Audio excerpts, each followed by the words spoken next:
6-year-old Lily's tiny body shook violently as her aunt's door slammed 3 inches from her face. Christmas Eve. -15 degrees. Her bare feet were already turning blue in the snow. "You're not our problem anymore." Those words echoed as Lily stumbled backward off the porch, clutching a coat too thin to save her. No home, no family, no one coming. She walked 4 miles through that blizzard, a ghost child, invisible to every passing car, every warm window, every family celebrating without her. Then 25 motorcycles crested the hill. Chrome and leather and death's head patches everything she'd been warned to fear, everything that would save her life. Lily Grace Holloway had learned to count the seconds between her mother's promises and her mother's disappearances. At 6 years old, she'd become an expert. 300 seconds was how long Mama usually lasted before her eyes got that faraway look. 600 seconds was when she'd reach for her phone, texting someone Lily wasn't supposed to know about. 900 seconds was when she'd grab her keys and say those familiar words, "Mama will be right back, baby. Just stay here." But today was supposed to be different. Today was Christmas Eve. Mama had promised. Actually promised this time with her hand over her heart and everything. "I'll pick you up from Aunt Brenda's at noon, baby girl," Denise Holloway had said that morning, crouching down to meet Lily's eyes. "Then we're gonna get a tree, a real one, and we'll make hot chocolate and watch that movie you like, the one with the snowman." Lily had wanted to believe her. She'd wanted it so badly that she'd pushed down the familiar knot of doubt in her stomach and nodded. "You promise, Mama?" "I promise, baby. Cross my heart." That was 9 hours ago.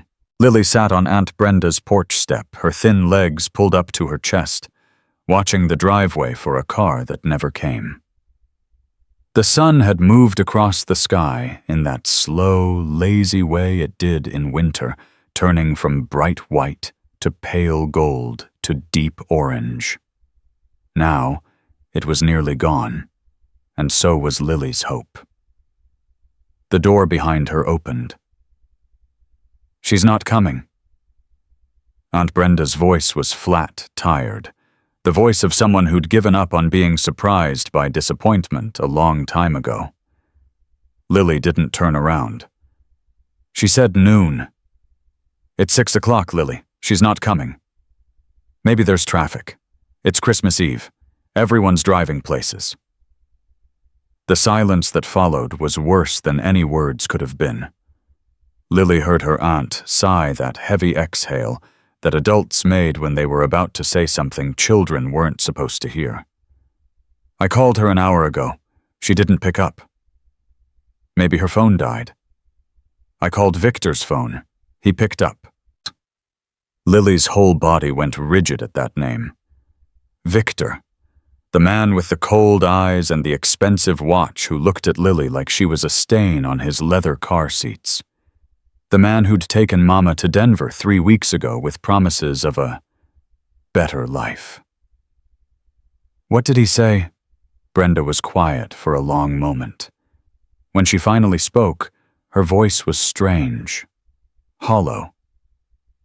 "He said your Mama doesn't want to be found. Not by me, not by anyone. He said she's made her choice, and we need to respect it." Lily turned around, then looking up at her aunt with eyes that had seen too much betrayal for a 6-year-old. "What about me?" Brenda's face twisted into something complicated. Pain, maybe, or guilt, or just exhaustion. "He said you're not her priority anymore." The words hit Lily like a physical blow. She'd heard hard things before. She'd heard her mother crying through thin walls, heard the whispered arguments about money and bills and that child. But she'd never heard it said so plainly. Not her priority. Not her problem. Not wanted. "I could stay with you," Lily whispered. "Just for tonight. Just until Mama remembers." Brenda shook her head, and something in her expression shifted. hardened. I've got my own kids to think about, Lily, my own family. I can't keep cleaning up your mother's messes. I'm not a mess. That's not what I... Brenda stopped, ran a hand through her hair. Look, I've got dinner to make. Christmas Eve dinner. My husband's family is coming over and I can't have... She stopped again, but Lily heard the unfinished sentence anyway. Can't have you here. Can't have my sister's abandoned kid reminding everyone that our family isn't as perfect as we pretend. Can't have a problem I didn't create. Where am I supposed to go? Lily's voice came out smaller than she intended. Younger. Brenda wouldn't meet her eyes. I called social services, left a message. They'll figure something out after the holiday. After the holiday. That's 2 days. There's a shelter on 5th Street. They take walk-ins. Lily stared at her aunt, waiting for the punchline, waiting for Brenda to laugh and say she was joking. Of course she wasn't sending her 6-year-old niece to a homeless shelter on Christmas Eve. But Brenda just stood there, arms crossed, jaw set. You're serious. I'm practical. There's a difference. I'm your family. The word hung in the air between them, fragile and desperate. Brenda's expression didn't change. Family shows up, Lily. Family takes responsibility. Your mother walked away from that the day she chose Victor over you. I'm not sacrificing my Christmas because she couldn't be bothered to be a parent. Aunt Brenda, please. I'll be quiet. I'll sleep on the floor. You won't even know I'm here. I already told Frank you weren't staying. His parents are very particular about who's in the house. Particular about who I'm 6. Brenda's face flushed, but she held her ground. I'm not having this conversation with a child. The shelter is on 5th Street. It's a 20-minute walk if you cut through downtown. I don't know where 5th Street is. You're a smart girl. You'll figure it out. Lily felt something shift inside her chest. Something small and soft that had been holding on, hoping, believing that someone would choose her if she was just good enough, quiet enough, invisible enough. It let go. Can I at least get my coat? Lily asked. Brenda blinked. Your coat? The purple one. I left it inside. For a moment, something flickered across Brenda's face. Shame, maybe, or the last dying ember of human decency. Wait here. She disappeared inside, and Lily heard muffled voices. Frank's deep baritone annoyed about something. Brenda's higher pitch defensive. Then footsteps, and her aunt reappeared holding the thin purple jacket that had been 2 sizes too small since last winter. Here. Lily took the coat, slipping her arms through sleeves that didn't even reach her wrists anymore. The zipper was broken, had been for months, so she just held it closed with one hand. The shelter, Brenda started. 5th Street, I heard you. They stood there for a moment, aunt and niece separated by a threshold that felt as wide as an ocean. Lily, Merry Christmas, Aunt Brenda. Lily turned and walked down the porch steps, her thin sneakers immediately soaking through in the accumulated snow. Behind her, she heard the door close, heard the deadbolt slide home, heard Christmas music start playing inside, muffled and cheerful, as if nothing had happened. The snow started falling harder about 10 minutes into Lily's walk. Big, fat flakes that looked pretty in Christmas movies but felt like tiny knives against her exposed skin. Her sneakers squelched with each step, the canvas already soaked through her toes, going from cold to numb to something beyond feeling. She didn't know where 5th Street was. She wasn't even sure she was going the right direction.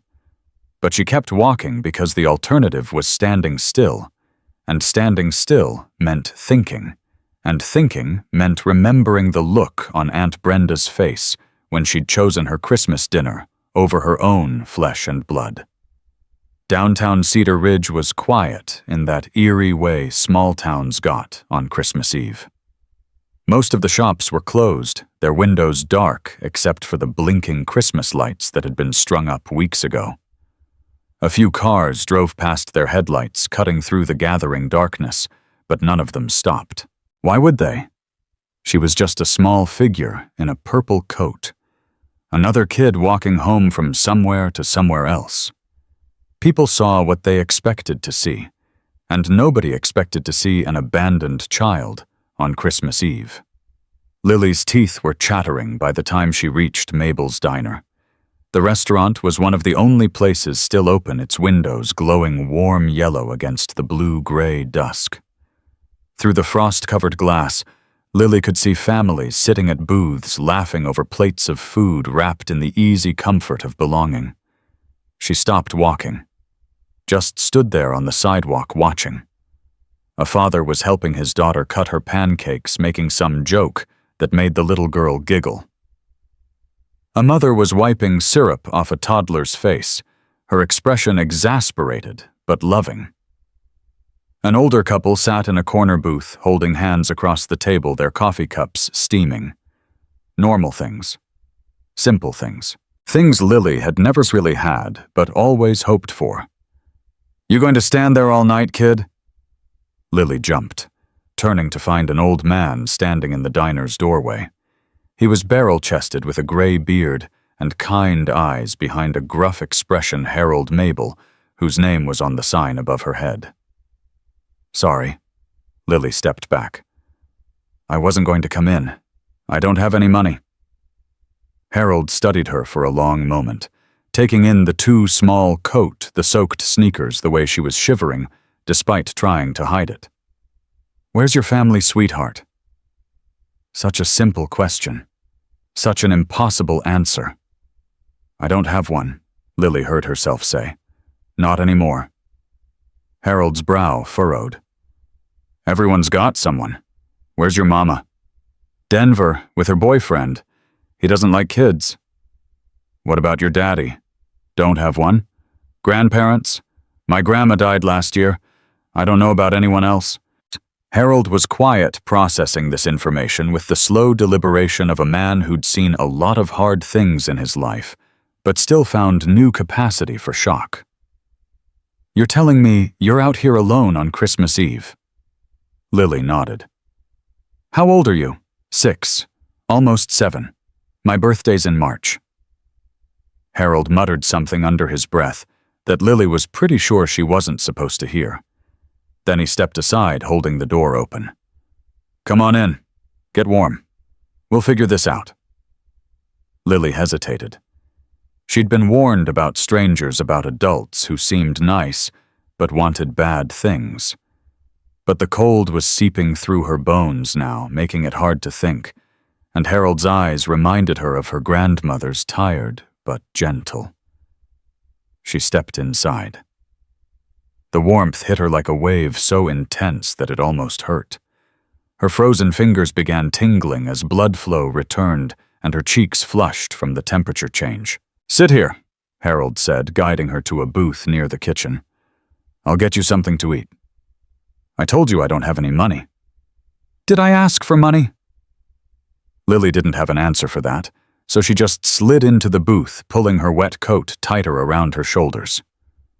A few minutes later, Harold returned with a plate of pancakes, a cup of hot chocolate, and a pile of napkins. "Eat," he said. "You look like you haven't had a good meal in days." He wasn't wrong. Lily picked up her fork, but her hands were shaking so badly that the first bite almost missed her mouth entirely. She was halfway through the pancakes when the door opened again. A woman in an expensive North Face jacket entered, followed by a man and 2 children, a boy around 8 and a girl who looked about Lily's age. They were laughing about something, their cheeks pink from the cold, their matching Christmas sweaters ridiculously cheerful. The mother glanced around the diner, her eyes passing over Lily without really seeing her. Just another kid. Just another nobody. But the daughter looked. Really looked. Their eyes met, and Lily saw it happen, that moment of recognition followed by confusion, followed by understanding. The girl saw Lily's wet sneakers, her too small coat, her untouched hot chocolate. And she knew. She knew Lily didn't belong. The girl quickly looked away, hurrying to catch up with her family, as they settled into a booth on the opposite side of the diner. But before she turned, Lily saw something else in her expression. Relief. Relief that she wasn't the one in the wet shoes. Relief that she had a family who wanted her a home to go back to a life that made sense. Lily pushed her pancakes away. "Not hungry anymore." Harold had reappeared, wiping his hands on a dish towel. "I should go," Lily said. "I'm supposed to find 5th Street." "What's on 5th Street?" "The shelter. My aunt said they take walk-ins." Harold's expression shifted. The gruff exterior cracked, revealing something raw beneath. "Your aunt sent you to a homeless shelter on Christmas Eve." Lily nodded, confused by the anger in his voice. She said it wasn't her problem. "Lord have mercy," Harold pulled out his phone. "I'm calling someone. Sheriff Whitmore, he'll know what to do." "Please don't." The desperation in Lily's voice made Harold pause. "The police always call social services," Lily continued. "And social services always finds a placement, but it's never permanent. It's always temporary. Foster homes that smell like cigarettes and have too many kids and not enough food. And then they move me again when the paperwork gets complicated or the family gets tired of me. I've been in 3 placements since last year. I don't want to go to another one." Harold stared at her, this tiny 6-year-old who spoke with the weariness of someone decades older.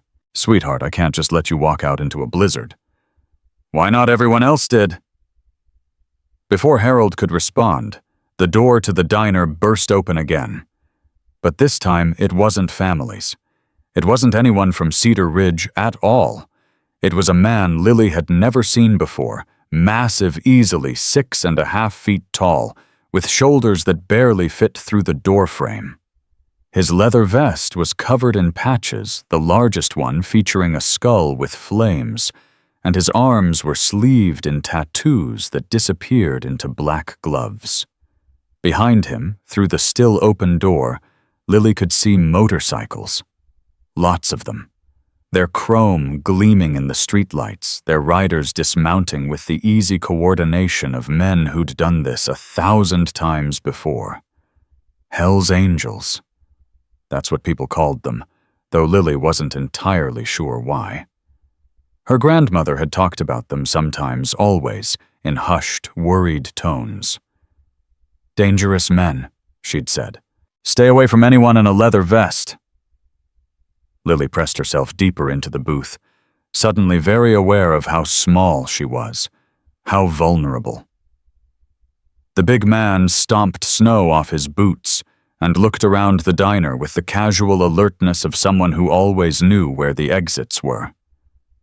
His eyes, steel gray, surprisingly sharp, swept past the family, in the matching sweaters past Harold, standing frozen behind the counter, and landed on Lily.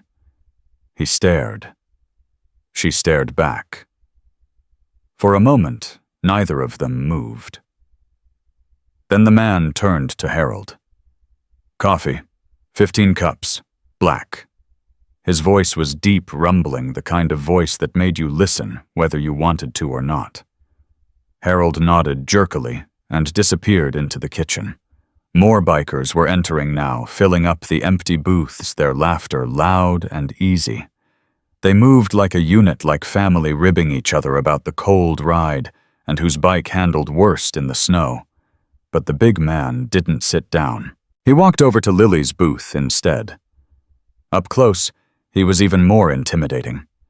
His beard was thick and dark, with streaks of gray, and a scar ran through his left eyebrow, disappearing into his hairline. Everything about him screamed danger, threat, run away. But his eyes, when he looked at Lily, were gentle. Confused, but gentle. "You okay, kid?" Such a simple question, The same one Harold had asked, the same one Aunt Brenda should have asked hours ago. Lily meant to say yes, meant to tell another lie, paint another smile, pretend everything was fine, the way she'd been pretending her whole life. Instead, she heard herself say, "No." The man's expression shifted. He pulled out the chair across from her and sat down, bringing himself closer to her eye level. "What's wrong?" "Everything." "That's a lot of wrong. Want to be more specific?" Lily looked at this stranger, this biker, this supposed dangerous man, and something broke open inside her. Maybe it was the cold she'd been walking through for hours. Maybe it was the exhaustion of pretending to be okay when nothing was okay. Maybe it was just that he'd asked. Nobody else had really asked. "My mama left," she said. "Went to Denver with her boyfriend. He didn't want me around because I'm too much trouble. So she left me with my aunt, but my aunt didn't want me either because her husband's family is particular about who's in the house. So she told me to go to the shelter on 5th Street. But I don't know where 5th Street is, and my shoes are wet, and I'm really, really cold, and I just wanted to have a Christmas tree this year. Just once. A real one that smells like pine and has lights, and an angel on top. But I guess that was stupid because you can't have a Christmas tree if you don't have a house, and you can't have a house if nobody wants you." She was crying now, she realized. Hot tears streaming down her frozen cheeks, mixing with melted snow, and leaving tracks that probably made her look even more pathetic. The biker didn't say anything for a long moment. Then he stood up and walked back to the group of men who'd gathered near the counter. Lily couldn't hear what he said to them, but she saw their reactions. The way their expressions changed from casual amusement to something harder, angrier. One of them looked over at her, a younger guy with a shaved head and kind eyes. "Jesus Christ, Bear, on Christmas Eve." "Her own family," the big man Bear said. "Sent her to walk to a homeless shelter in a blizzard." "Where's her mama?" "Ran off with some rich prick to Denver. Apparently the kid was an inconvenience." The muttering that followed was colorful and profane, and Lily probably shouldn't have been able to hear it, but biker voices carried. Then a woman appeared. Lily hadn't noticed her before. She must have been outside with the bikes. She was older than Lily's mother, maybe in her late 40s, with silver-streaked dark hair pulled back in a braid and a leather jacket that matched Bear's. She walked straight to Lily's booth and slid in beside her. "Hey there, sweetheart. I'm Rosa. That big grumpy man who was just talking to you is my husband Marcus. Everyone calls him Bear for obvious reasons." Lily sniffled. "Because he's big. Because he's big, he's hairy, and he gets real mean when someone messes with his people." Rosa's voice was warm, matter-of-fact, like she was explaining the weather. "I heard what happened. With your mama and your aunt." "It's okay," Lily said automatically. "I'm used to it." Rosa's expression flickered. Pain, Lily realized. This stranger was feeling pain on her behalf. "That's not something you should be used to, baby. No child should be used to that." "I'm not a baby. I'm 6. "Right. Practically grown." The joke surprised a tiny smile out of Lily, even though she didn't really feel like smiling. Rosa reached out and touched Lily's hand. Her fingers were warm, calloused, strong. "Here's what's going to happen," she said. "You're going to finish eating those pancakes because Harold makes the best pancakes in Montana, and it would be a crime to waste them. Then we're going to figure out somewhere warm for you to stay tonight. Somewhere safe. Not a shelter." "Why? Why what? Why do you care?" It was a real question asked with genuine confusion. Lily had learned early that people didn't do things for free.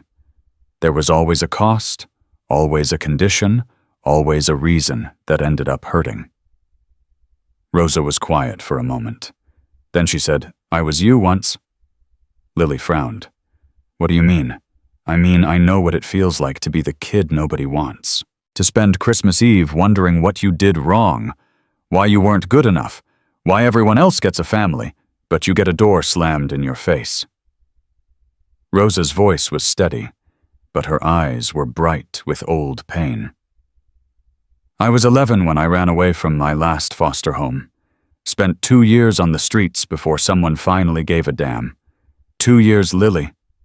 And not because people didn't see me, but because they chose not to. Because it was easier to look away.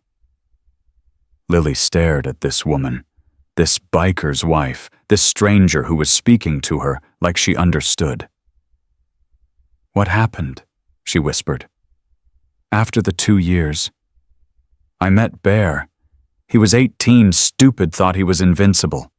But he saw me sitting behind a dumpster in Phoenix, and you know what he did?" "What?" "He bought me a hamburger, sat with me while I ate it, asked me my story, and when I told him he didn't offer to fix everything, or call the authorities or give me advice I didn't ask for, he just said, 'That sounds really hard. You want another hamburger?'" Lily almost laughed. "That's a weird thing to say." It was perfect, because he wasn't trying to save me. He was just trying to feed me. Sometimes that's the best place to start. Rosa squeezed her hand. "So eat your pancakes, Lily. We'll figure out the rest."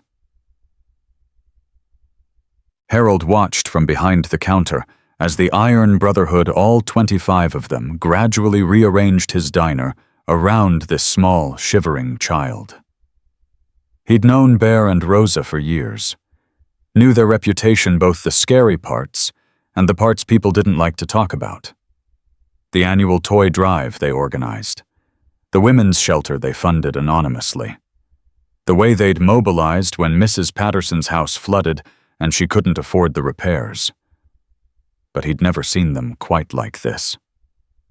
Bear was on the phone, his deep voice a constant rumble as he worked through what sounded like a contact list. "Need an emergency placement. No, not with the state. Yeah, I know it's Christmas Eve. That's why I'm calling you. Just get me a name, someone who gives a damn." Rosa stayed with Lily, coaxing her through the pancakes, making small talk about favorite colors and whether snowmen should have stick arms or rock arms. She was good at it, Harold realized. Good at making a terrified child feel safe. The other bikers were scattered around, some eating, some on their phones, all of them keeping half an eye on the booth where Lily sat. Harold had seen these men intimidate people without saying a word. Now they were going out of their way to be quiet, unthreatening, giving the kids space. The family in the matching sweaters had left about 10 minutes ago, practically sprinting for the door. The father had left a $50 bill on the table, nearly double their check, like he could buy his way out of the discomfort of sharing space with Hell's angels. Good riddance, Harold thought. Some people didn't deserve the warmth of Christmas. His attention was pulled back to the door as it opened again.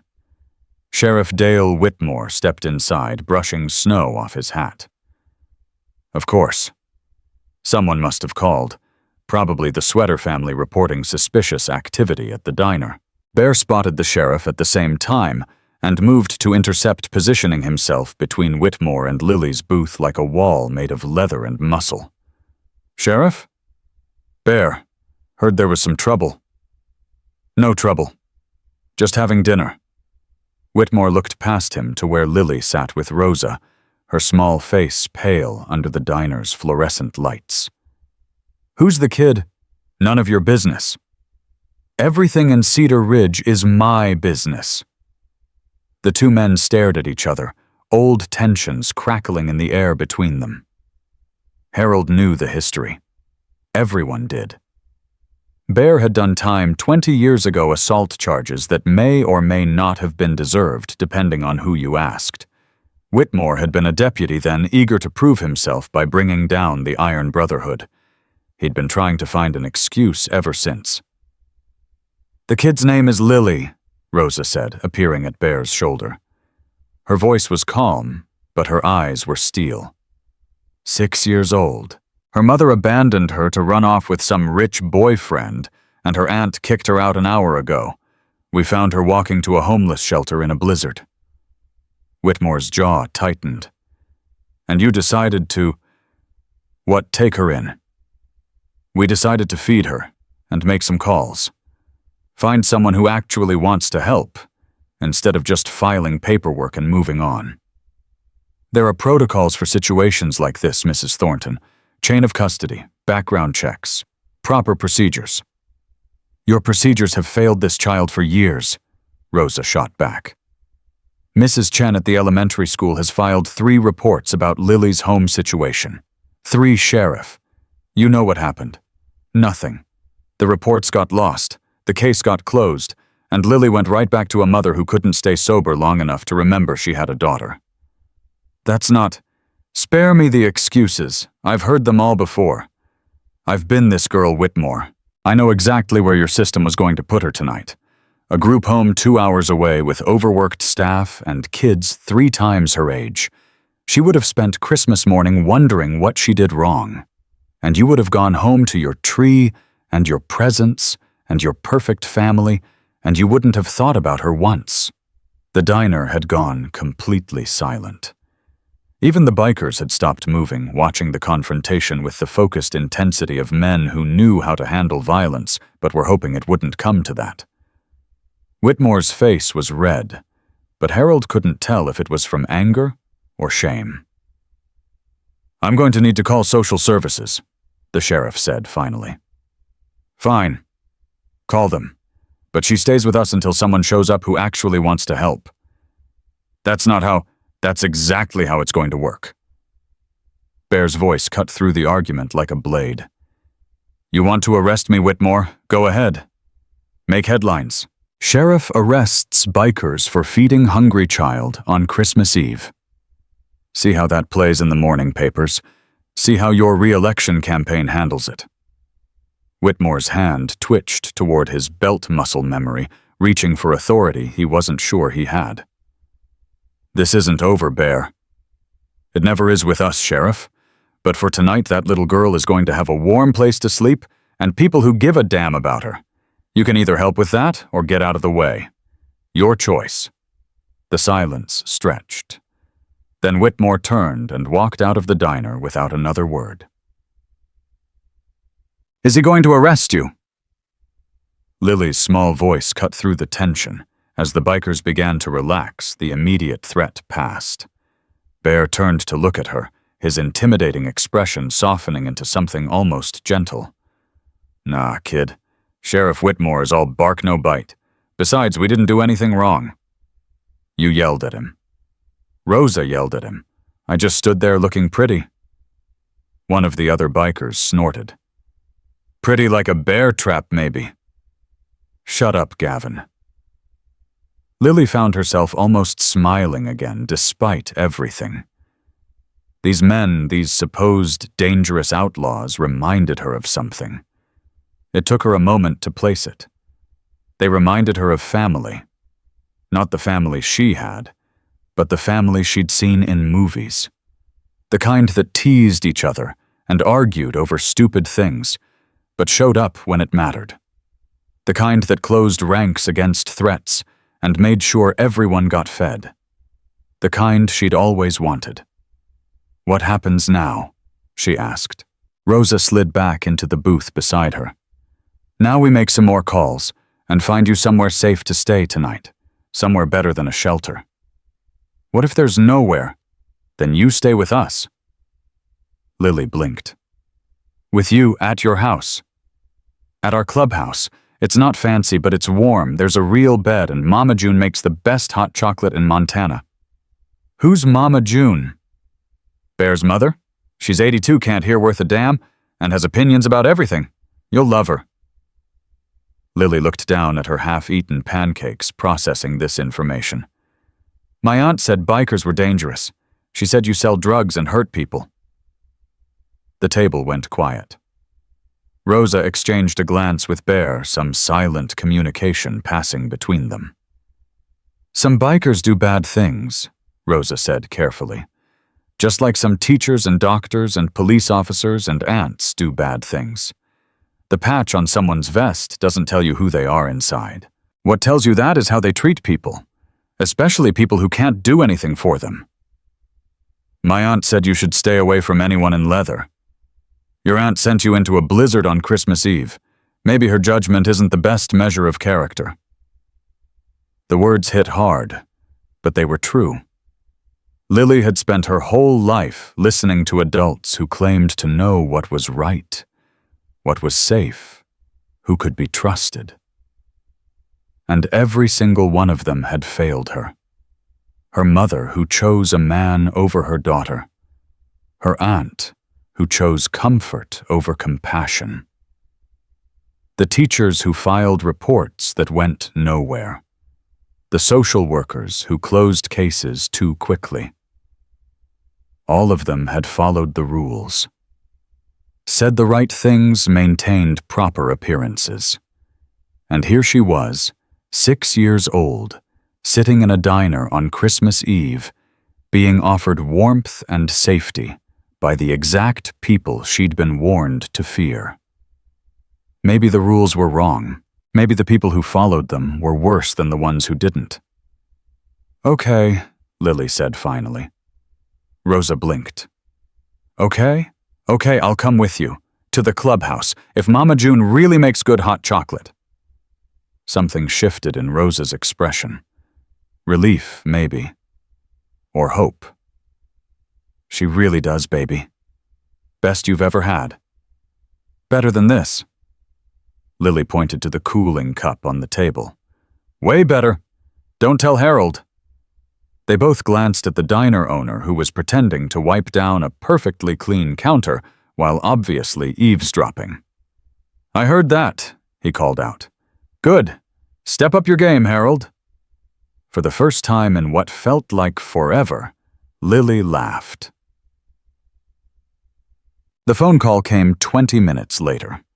Bear was outside stamping his feet against the cold while coordinating with the club's lawyer about potential custody complications when his phone buzzed with an unknown number. Yeah. Is this Marcus Thornton? A man's voice, smooth and cultured, the kind that spent a lot of money trying to sound important. Who's asking? My name is Victor Crane. I believe you have my girlfriend's daughter. Bear's grip tightened on the phone. Your girlfriend's daughter is sitting in a diner because her mother abandoned her and her aunt kicked her out. You want to explain that? I want to explain that Lily is Denise's responsibility, not yours, and certainly not mine. Whatever she told you, whatever sob story she spun, it's not the full picture. The full picture is a 6-year-old walking through a blizzard on Christmas Eve. That picture's pretty clear from where I'm standing. I'm sure it looks dramatic from your perspective. But Denise has issues, mental health concerns, addiction problems. Lily needs professional intervention, not vigilante charity from a motorcycle gang.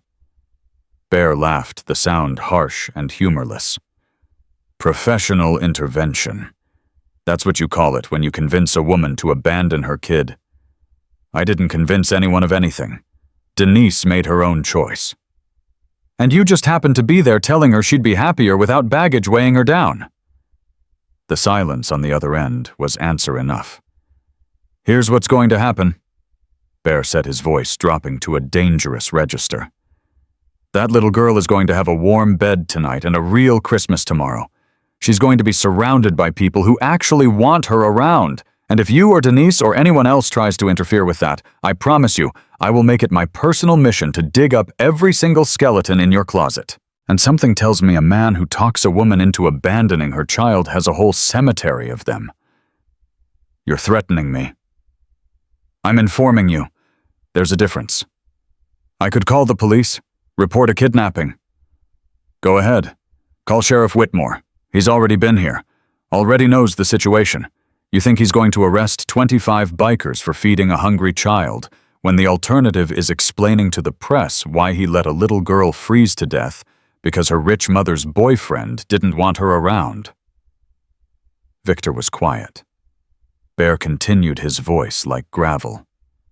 Here's the thing about men like you, Crane. You think money makes you untouchable. But money can't buy loyalty. And loyalty is the only currency that matters when things get ugly. I've got 100 brothers who will show up for me at a moment's notice, no questions asked. How many people would do that for you? This isn't over. Funny. That's exactly what the sheriff said. Turns out it was over for him, too. Bear hung up and stood there for a moment, letting the cold air fill his lungs. Then he walked back inside to tell Lily that her bed was ready. The Iron Brotherhood clubhouse was an old fire station on the east side of Cedar Ridge, renovated over decades into something between a community center and a fortress. Lily pressed her face to the truck window as Rosa pulled up, taking in the Christmas lights strung along the roofline, the warm glow coming from inside the row of motorcycles parked under an awning like sleeping animals. This is where you live. Part of the time. Bear and I have a house up on Mill Creek, but we spend a lot of hours here. Club, business, community events, that kind of thing. What kind of community events? All kinds. Last month we did a haunted house for Halloween. Raised money for the children's hospital. Gavin dressed up as a zombie and scared himself so bad he fell in the dunk tank. Lily giggled at the image. Rosa parked and came around to open Lily's door, helping her down from the truck's height. Fair warning, it's going to be loud in there. Lots of people. They're all excited to meet you, but if it gets too overwhelming, you tell me, and we'll find a quiet space. Deal. Lily nodded, suddenly nervous. The door opened before they reached it. An old woman stood in the entrance, barely 5 feet tall, with white hair piled on top of her head, and a Christmas sweater featuring cats wearing Santa hats. She squinted at Lily through thick glasses. This the one? Her voice was loud, the voice of someone who couldn't hear herself properly. This is Lily, Rosa said. Lily, this is Mama June. Lily, pretty name. You hungry? I just ate pancakes. Pancakes, Mama June waved a dismissive hand. That's breakfast food. It's nighttime. You need real food. Soup, bread, something that'll stick to your ribs. I'm okay, really.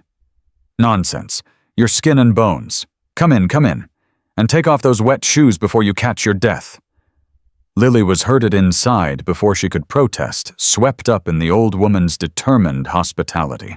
The clubhouse was warm, almost too warm after so long in the cold, and smelled like pine and wood smoke, and something savory cooking in a distant kitchen. The main room was large, filled with mismatched furniture, and walls covered in photographs and memorabilia. A massive Christmas tree stood in the corner, decorated with an eclectic mix of ornaments that told stories Lily couldn't begin to guess. But what caught her attention were the people. 25 bikers had found her at the diner. There had to be 50 people here now. Men, women, even a few teenagers, all of them turning to look as Lily entered. Some wore leather, some wore regular clothes, but they all had the same expression. Welcome. Everyone, Rosa announced. This is Lily.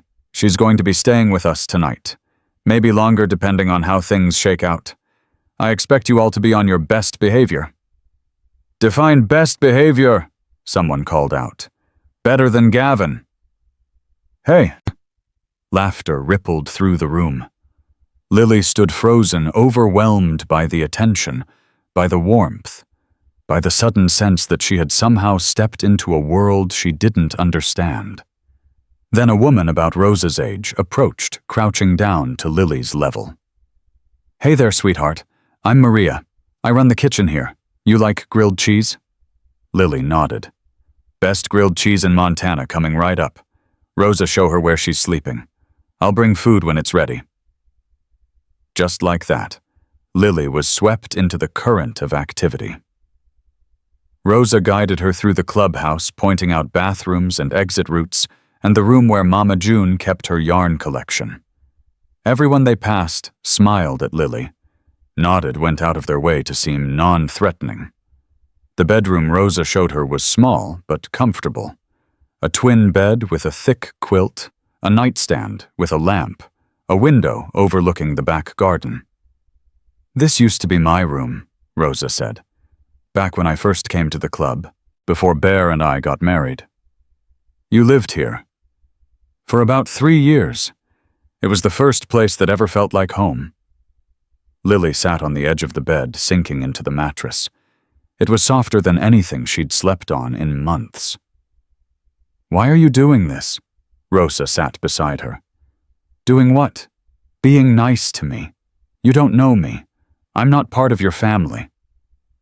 "Family isn't just about blood, Lily. It's about who shows up, who cares, who decides that you matter even when the world tells them you don't."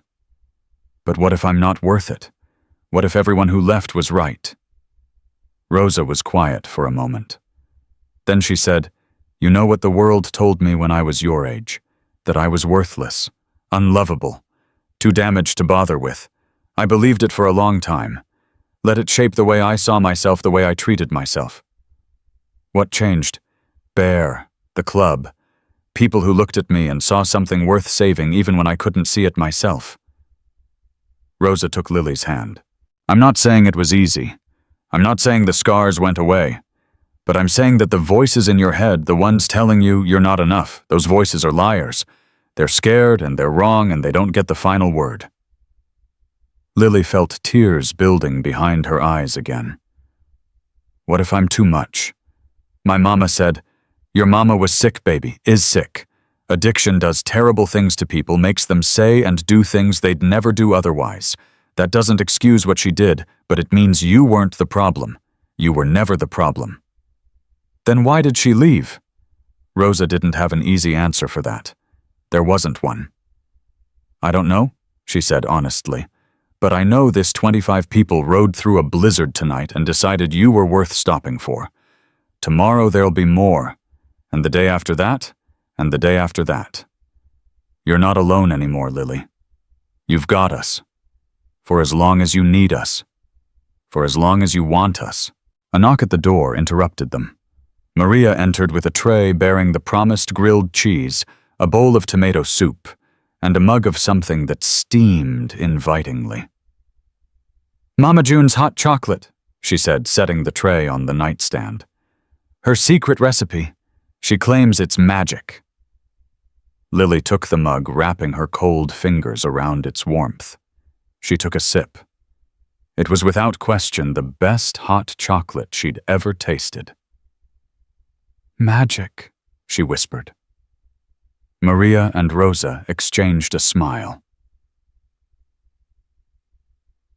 Later that night, after the food was eaten and the exhaustion had finally caught up with her, Lily lay in the soft bed staring at the ceiling. Through the walls she could hear muffled conversation, occasional laughter, the rumble of Bear's voice giving instructions to someone. Normal sounds. Safe sounds. She thought about Aunt Brenda's door slamming shut. She thought about her mother's empty promises. She thought about the family in the diner with their matching sweaters, the way the daughter had looked at her with relief that they weren't the same. And she thought about Rosa Maria, Bear, Mama June, and all the others who'd looked at her not with pity or discomfort, or relief, but with something else entirely, recognition, like they saw her, really saw her, not the daughter nobody wanted, not the inconvenience, not the problem to be solved, just Lily, 6 years old, worth stopping for on a cold Christmas Eve. She fell asleep, holding that thought like a lifeline, and for the first time in months, she didn't dream about being abandoned. She dreamed about motorcycles and Christmas lights and the sound of laughter in a warm room full of people who'd chosen to care. The phone woke Bear at 4:47 a.m. He grabbed it without opening his eyes, years of club business training his body to respond to calls at any hour. "Yeah." "Mr. Thornton." A woman's voice, professional, clipped. "This is Carolyn Webb, Montana Child Protective Services. I received a report about a minor in your custody." Bear sat up suddenly, wide awake. It's not even 5 in the morning. Child welfare doesn't keep business hours, Mr. Thornton. I need to conduct an assessment. I'll be at your location within the hour. On Christmas Day. Is that a problem? Bear rubbed his face, calculating. Whitmore must have made the call after leaving the diner. Merry Christmas indeed. No problem. We'll be here. He ended the call and reached for Rosa, who was already awake beside him. CPS. Coming in an hour. Rosa was out of bed before he finished the sentence. I'll wake Maria. We need to make sure everything looks right. Rosa. She stopped at the door. It does look right. Because it is right. Rosa's expression softened. I know, but you and I both know that doesn't always matter to people who've already made up their minds. She disappeared into the hallway, and Bear heard her quiet footsteps moving toward the kitchen. He lay there for another moment, staring at the ceiling, thinking about the phone call from Victor Crane the night before. Men like that didn't give up easily. They had too much to lose. Lily woke to the smell of bacon. For a moment she didn't know where she was. The bed was too soft, the room too quiet, the air too warm. Then memory flooded back the diner. The bikers, Rosa's words about family not being about blood. She sat up slowly, testing whether the night before had been real or just another dream she'd have to wake from. The room was still there. The quilt was still wrapped around her shoulders. Through the door she could hear voices, the clatter of dishes, someone laughing at something. Real. It was real. Lily climbed out of bed, her bare feet touching a rug that someone had placed there overnight. Her clothes from yesterday were gone, replaced by a folded stack on the nightstand, a sweater that looked hand-knitted sweatpants with a drawstring waist, thick wool socks. She changed quickly the new clothes, warm and slightly too big, but infinitely better than her wet things from the night before. When she opened the door, Maria was waiting. Morning, sweetheart. Sleep okay? Lily nodded. Good. Breakfast is almost ready. But first there's someone here to see you. Lily's stomach dropped. My mama. No, honey, a social worker. Her name is Ms. Webb. She just wants to ask you some questions, make sure you're okay. Rosa and Bear will be there the whole time. You don't have to say anything you don't want to say. The fear must have shown on Lily's face because Maria crouched down to her level. Hey, look at me. Nobody's going to take you anywhere you don't want to go. Not today. Not without a fight. Understand? Lily nodded again, but her heart was racing. Social workers meant paperwork. Paperwork meant placements. Placements meant leaving. She'd been through this before. Carolyn Webb was not what Lily expected. She was younger than Lily's mother, maybe 30, with tired eyes and a coffee cup that she clutched like a lifeline. Her suit was wrinkled, her hair escaping from a bun that had probably been neat at some point, and she carried the harried look of someone who had way too much to do and not nearly enough time to do it. She sat across from Lily in the clubhouse's main room. Rosa on one side, Bear standing near the door with his arms crossed. Hi, Lily. I'm Ms. Webb. I work with kids who need help finding safe places to stay.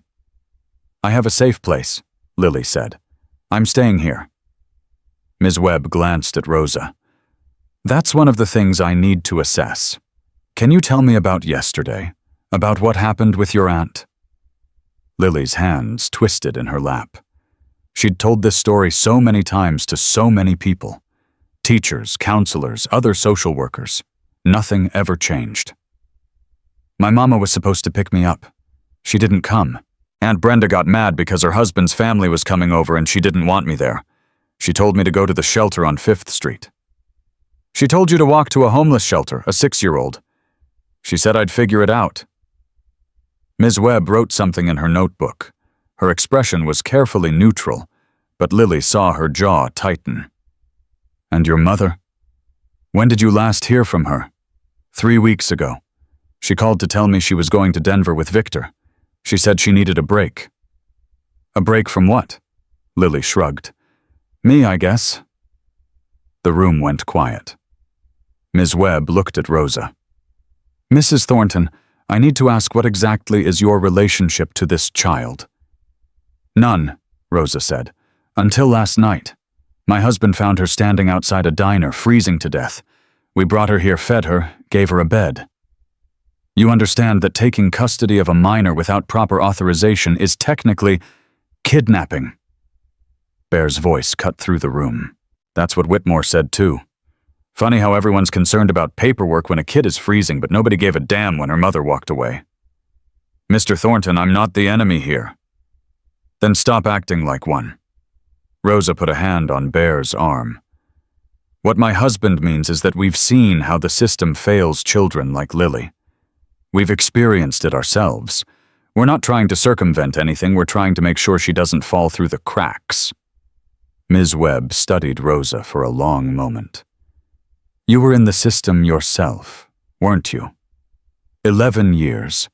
Foster homes, group facilities, juvenile detention when I ran away too many times. I aged out with nothing. No family, no support, no future. The Iron Brotherhood saved my life. And you think you can do the same for Lily? I think we already have. Ms. Webb turned back to Lily. Sweetie, I need to ask you something important. Do you feel safe here? Lily looked around the room. At Rosa, who'd held her hand and spoken to her like she mattered. At Bear, who'd stood between her and the sheriff without hesitation. At Maria, who'd brought her grilled cheese and hot chocolate at midnight. Safer than I've ever felt, she said. Ms. Webb wrote something else in her notebook.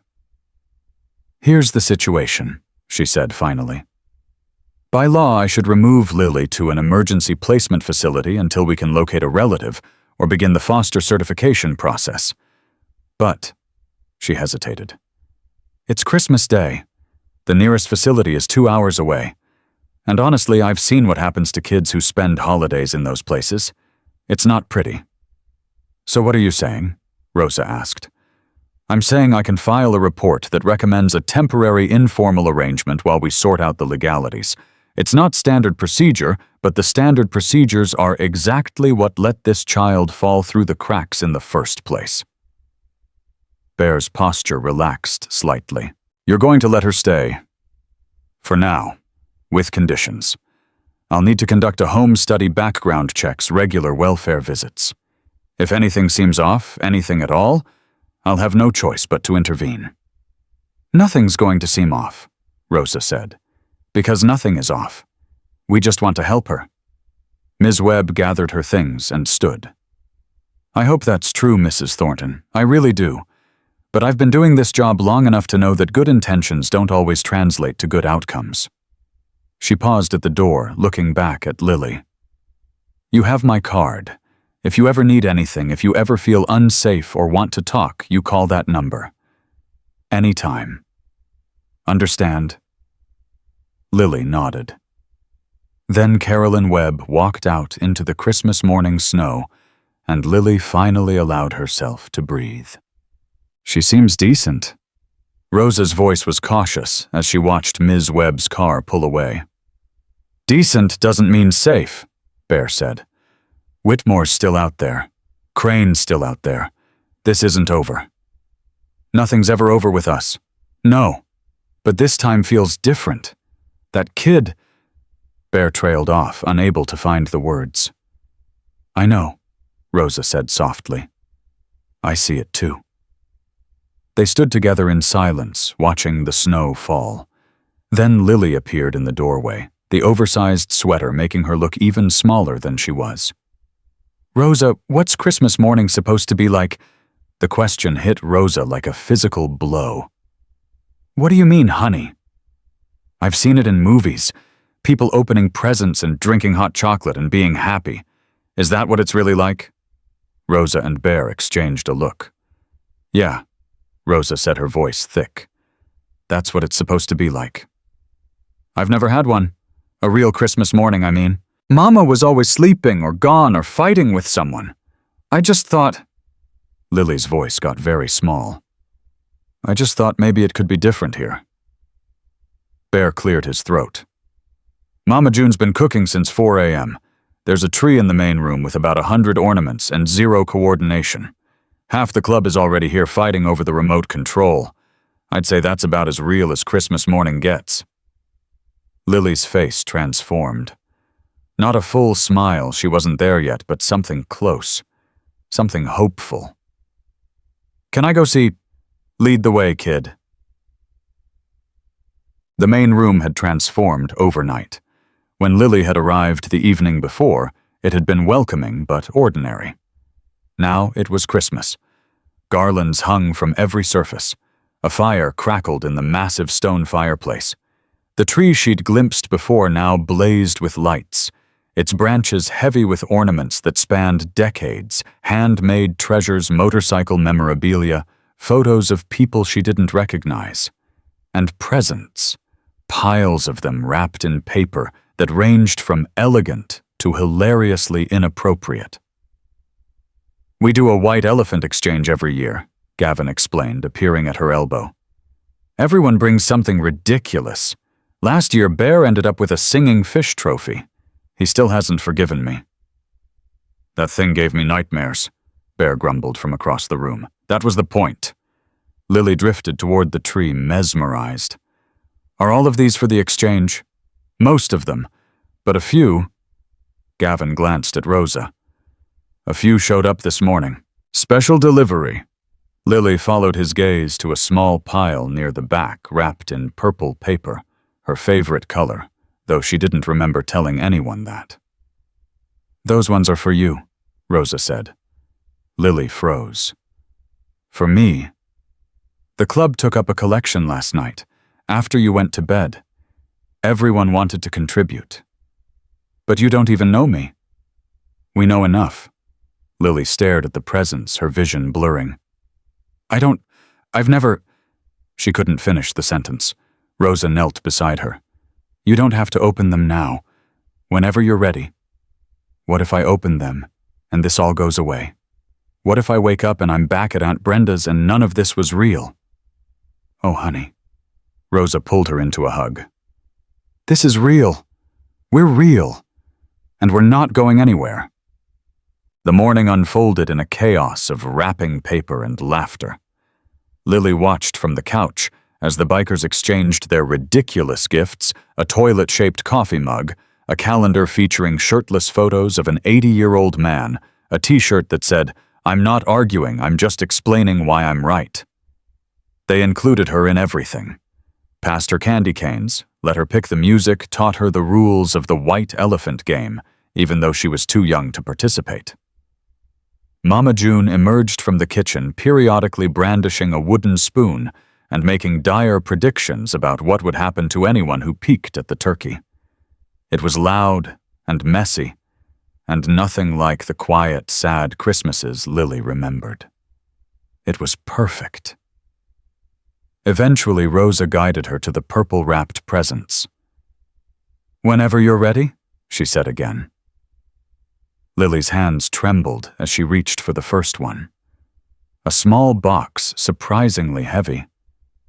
Inside was a snow globe. Not a cheap tourist trinket, but something beautiful hand-painted with a tiny cabin inside surrounded by pine trees. That's from Gavin, Rosa said. He collects them. This one's from Norway. Norway. He went there on a ride 2 years ago, said this reminded him of home. Lily shook the globe, watching the snow swirl around the tiny cabin. Why would he give me something special? Because you're special, kiddo. Gavin's voice came from behind her. He settled onto the couch, leaving space between them so she wouldn't feel crowded. I know you don't know me yet, he said. But I know what it's like to have Christmas taken from you. Mine weren't great either. Then I found these idiots. He gestured at the room. They taught me that holidays aren't about what you don't have.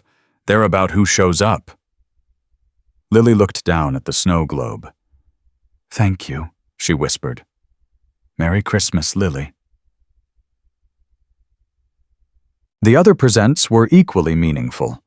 A hand-knitted scarf from Mama June, made in purple and silver, because a girl should have something warm for Montana winters. A book of fairy tales from Maria with a note inside that said, "For when you need to believe in happy endings." New sneakers from Bare Proper Winter Boots, insulated waterproof with laces that Lily didn't know how to tie, but Rosa promised to teach her. And from Rosa herself, something that made Lily's breath catch. A photograph. An old one, faded at the edges, showing a young girl about Lily's age sitting on the steps of a building that looked like a school. The girl's clothes were too big. Her hair was tangled, and her eyes held that familiar look, the one that came from being forgotten too many times. "That's me," Rosa said quietly. "First day at my 3rd foster placement. I was about your age." Lily studied the photo. "You look sad." "I was, but I wasn't sad forever. And neither will you be." Lily clutched the photograph to her chest. "Can I keep this? It's yours. So when the hard days come, and they will come, you can look at that picture and remember that sad little girl grew up to find her family, her real family. And so will you." The phone call came at noon. Bear was helping Mama June with the turkey when his cell buzzed. He glanced at the screen, and his expression darkened. "What?" Rosa appeared at his side, reading his face. "Denise." "Lily's mother." Bear nodded, stepping away from the kitchen before answering. "Yeah." "Marcus," a woman's voice slurred and slow. "I need to talk to Lily." "She's busy."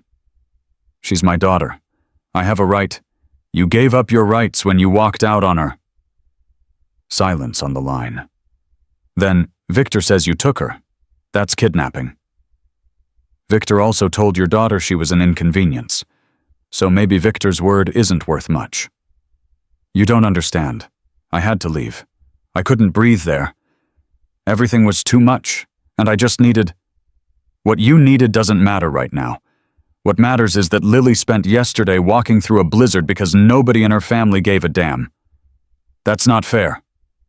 "Fair," Bear's voice rose. Rosa put a hand on his arm, warning him to lower it. He breathed deep, continued more quietly. "You want to talk about fair? That little girl has spent her whole life waiting for you to show up, waiting for you to be the mother she deserves, and every single time you disappoint her.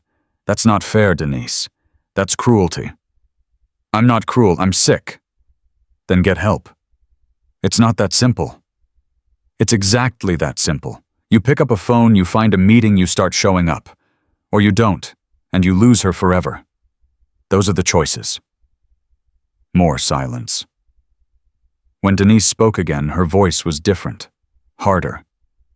"Victor says if you don't give her back, he's going to call the police. File charges." "Let him try. He knows people, important people. He could make your life very difficult. And I know people who've been through things Victor can't imagine. People who don't scare easy. Tell your boyfriend to bring whatever he's got. We'll be ready." Bear hung up without waiting for a response. Rosa was watching him. "How bad? Bad enough. She's still using. I could hear it in her voice." And Crane, flexing, making threats.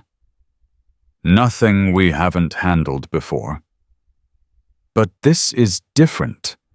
This involves a child.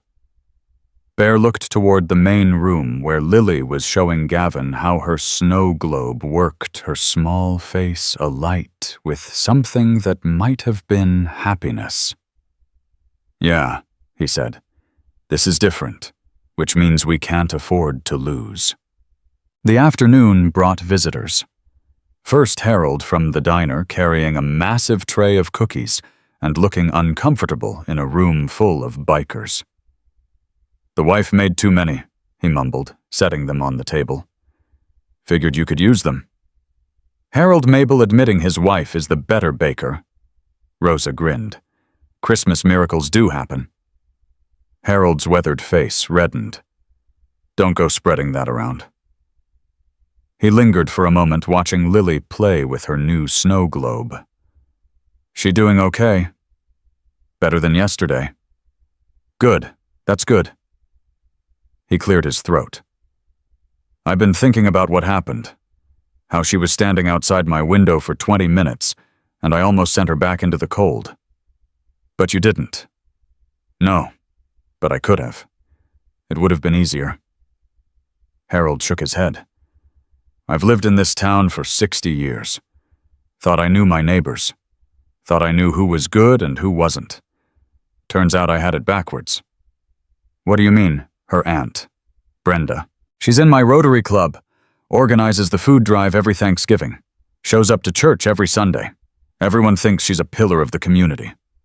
Harold's voice hardened. "And she sent a 6-year-old into a blizzard because it was inconvenient. Meanwhile, you people I've been warned about my whole life, you're the ones who actually showed up." "Patches don't make the person," Rosa said quietly. "Neither do church pews." "No, I'm starting to understand that." Harold left shortly after, but his words lingered. The second visitor was less welcome. Sheriff Whitmore arrived at 3 o'clock, his patrol car crunching through the snow-packed driveway. Bear met him at the door. "Sheriff? Merry Christmas."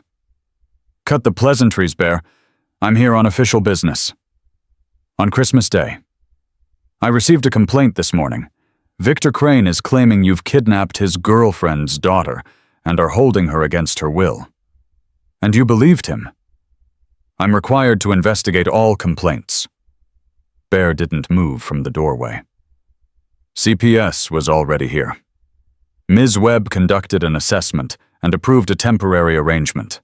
Lily is safe, she's being cared for, and she's staying with us until someone who actually wants her shows up.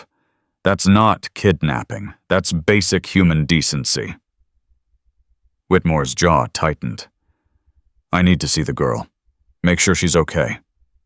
She's in the middle of Christmas dinner, something she's never had before because her mother was too high and her family was too selfish to give her one. I'm not leaving without seeing her." Bear and Whitmore locked eyes. The moment stretched. Then Rosa appeared beside Bear. "Let him in." "Rosa. He's not going to believe us unless he sees for himself. Let him see." Bear stepped aside reluctantly. Whitmore walked into the clubhouse, his hand resting near his belt, his eyes scanning the room for threats. What he found instead was a 6-year-old girl sitting at a massive table, surrounded by bikers who were laughing at something she'd said.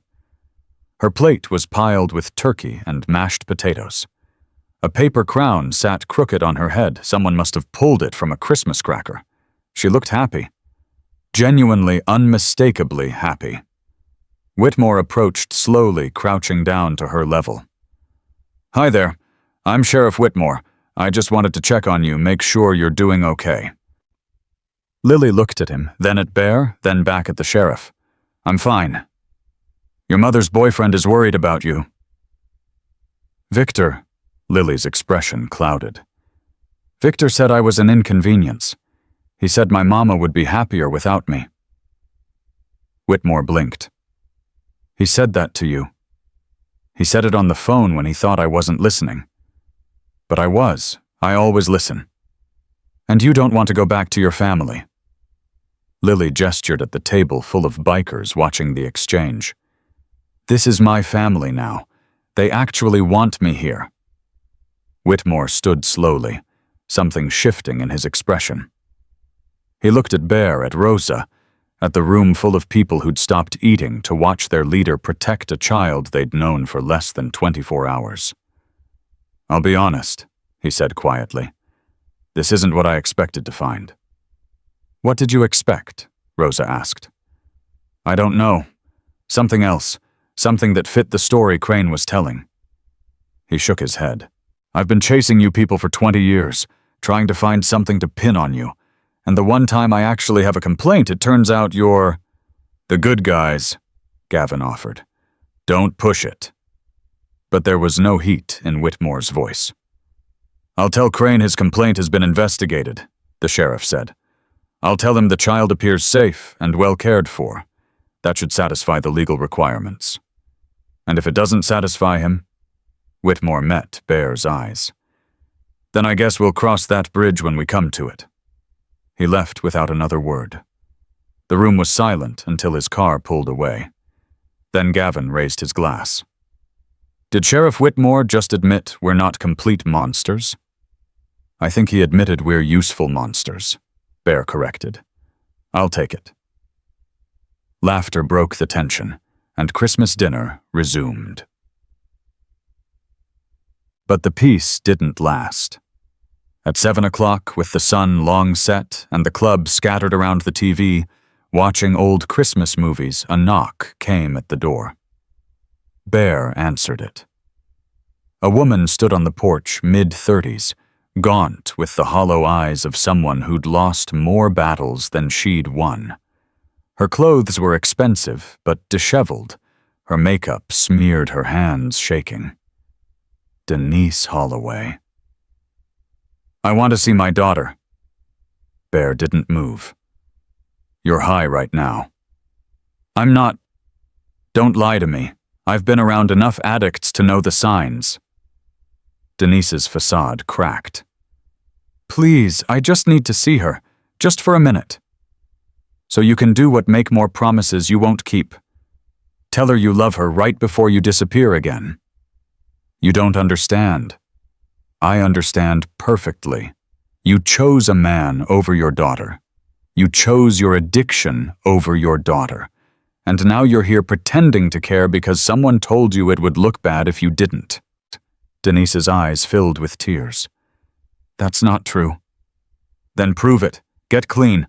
Show up when it matters. Be the mother she deserves instead of the one who keeps breaking her heart.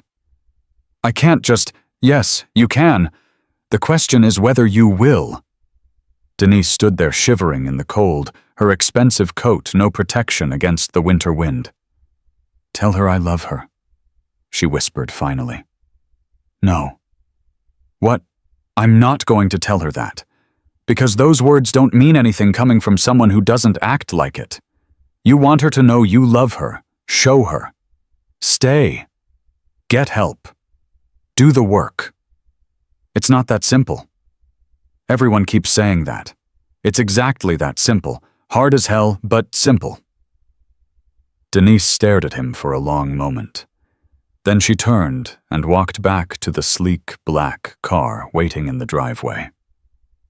Victor Crane sat behind the wheel, his face visible in the dashboard light, his expression cold. Bear watched until the taillights disappeared. When he turned around, Lily was standing in the hallway. Was that my mama? Bear crouched down, meeting her eyes. Yeah, kid. It was. She didn't want to come in. She wasn't ready. Lily processed this information with the unnatural calm of a child who'd learned not to expect anything. Will she ever be ready? Bear thought about the look in Denise's eyes. The desperation, the guilt, the genuine pain underneath all the dysfunction. I don't know, he said honestly. But here's what I do know.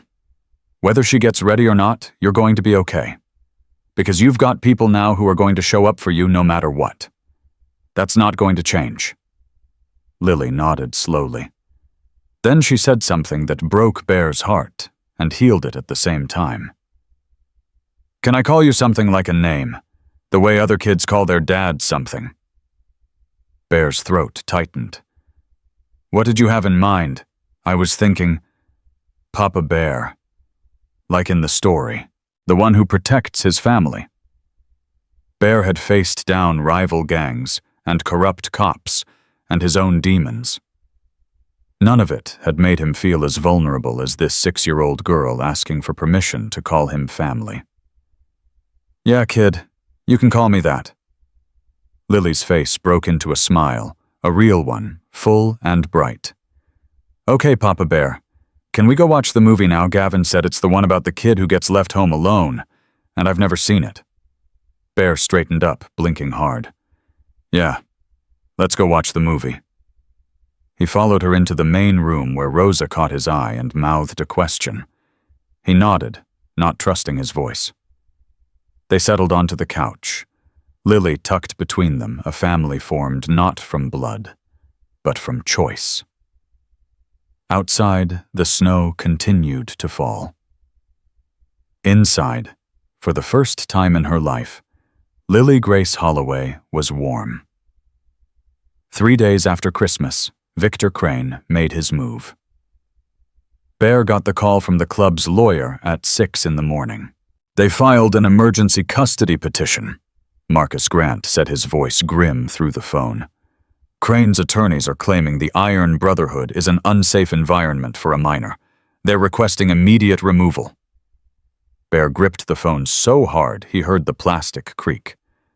On what grounds? Criminal history, alleged gang activity. They're painting you as a threat to Lily's welfare. That's garbage, and you know it. What I know doesn't matter in family court. What matters is what they can make a judge believe. And Crane has resources. He's hired James Whitfield. Bear's stomach dropped. James Whitfield was the most expensive family law attorney in the state. The kind who won cases not because he was right, but because he was ruthless. When's the hearing? Tomorrow morning, 9 a.m.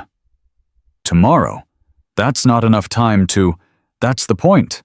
Emergency petitions are designed to catch people off guard. Crane knows exactly what he's doing. Bear hung up and stood in the hallway, his mind racing. Rosa appeared in the doorway, reading his expression instantly. What happened? Court hearing. Tomorrow. They're trying to take her. Rosa's face went pale. They can't. Ms. Webb approved the arrangement. She said, Ms. Webb isn't the judge. And Crane's lawyer is the kind who eats social workers for breakfast. They stood in silence, the weight of it pressing down. Then Rosa straightened her shoulders. Then we fight. We've been fighting our whole lives. This isn't any different. This is completely different. This is a kid's life. Which is exactly why we can't afford to lose. Lily knew something was wrong.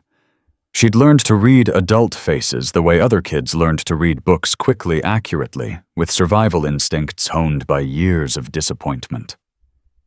When she came down for breakfast, Papa Bear and Rosa were talking in low voices that stopped the moment they saw her. What's going on? Rosa forced a smile. Nothing, honey. Just grown-up stuff. Grown-up stuff about me. The hesitation was answer enough. Lily's chest tightened. They're going to take me away, aren't they? No one's taking you anywhere, Bear said firmly. That's what my last foster family said, right before the social worker came. Rosa crossed the room and knelt in front of her. Lily, look at me. There's a court hearing tomorrow. Your mother's boyfriend is trying to cause trouble. But we have a lawyer, and we have the truth on our side, and we have each other. We're going to fight for you with everything we have. But what if you lose? Then we appeal. And if we lose that, we appeal again. We don't give up. Promise. Rosa took both of Lily's hands in hers. I spent 11 years in a system that wanted to forget I existed. I know how it feels to have adults make decisions about your life without asking what you want. I will never let that happen to you. Not without a fight they'll remember for the rest of their lives. Lily searched Rosa's face for the familiar signs of empty promises. She found none. Okay, she whispered.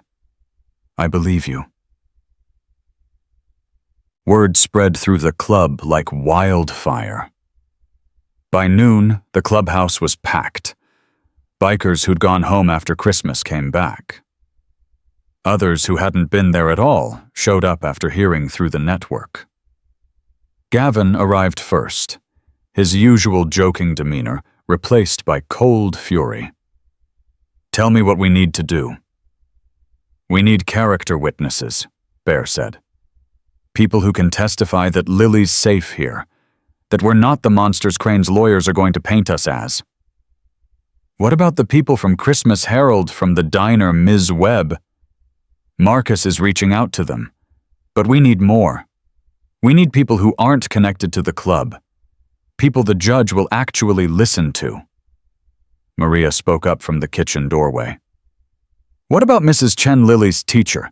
She's filed reports about Lily's home situation for years. She knows what that child has been through." "Can you reach her? I'll try."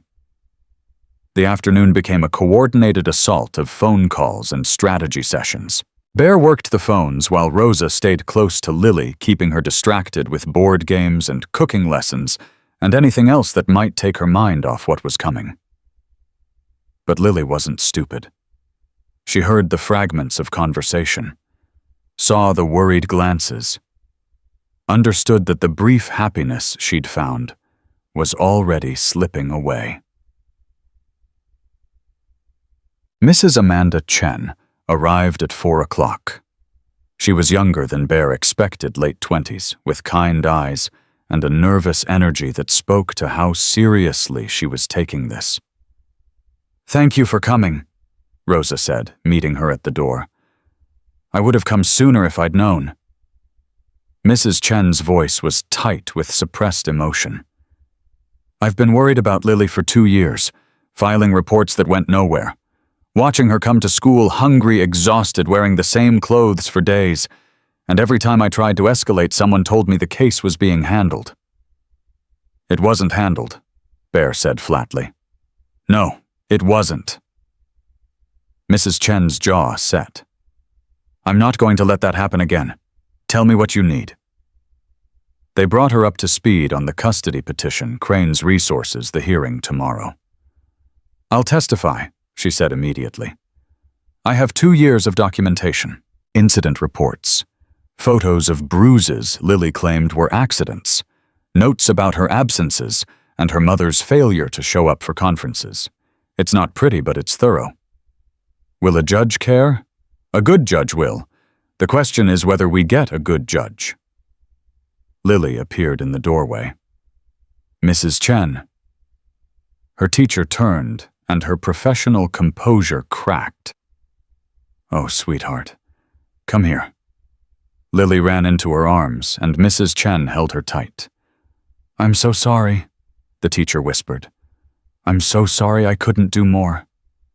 "It's not your fault. You tried. Nobody else even tried." Mrs. Chen pulled back, wiping her eyes. "Listen to me, Lily. I'm going to do everything I can to make sure you stay with people who love you. But I need you to do something for me." "What?" "I need you to be brave. Tomorrow's going to be hard. There's going to be people saying things that aren't true, trying to make the people who care about you look bad. You might have to answer questions. Can you do that?" Lily glanced at Bear and Rosa. "I've been being brave my whole life," she said quietly. "I'm good at it."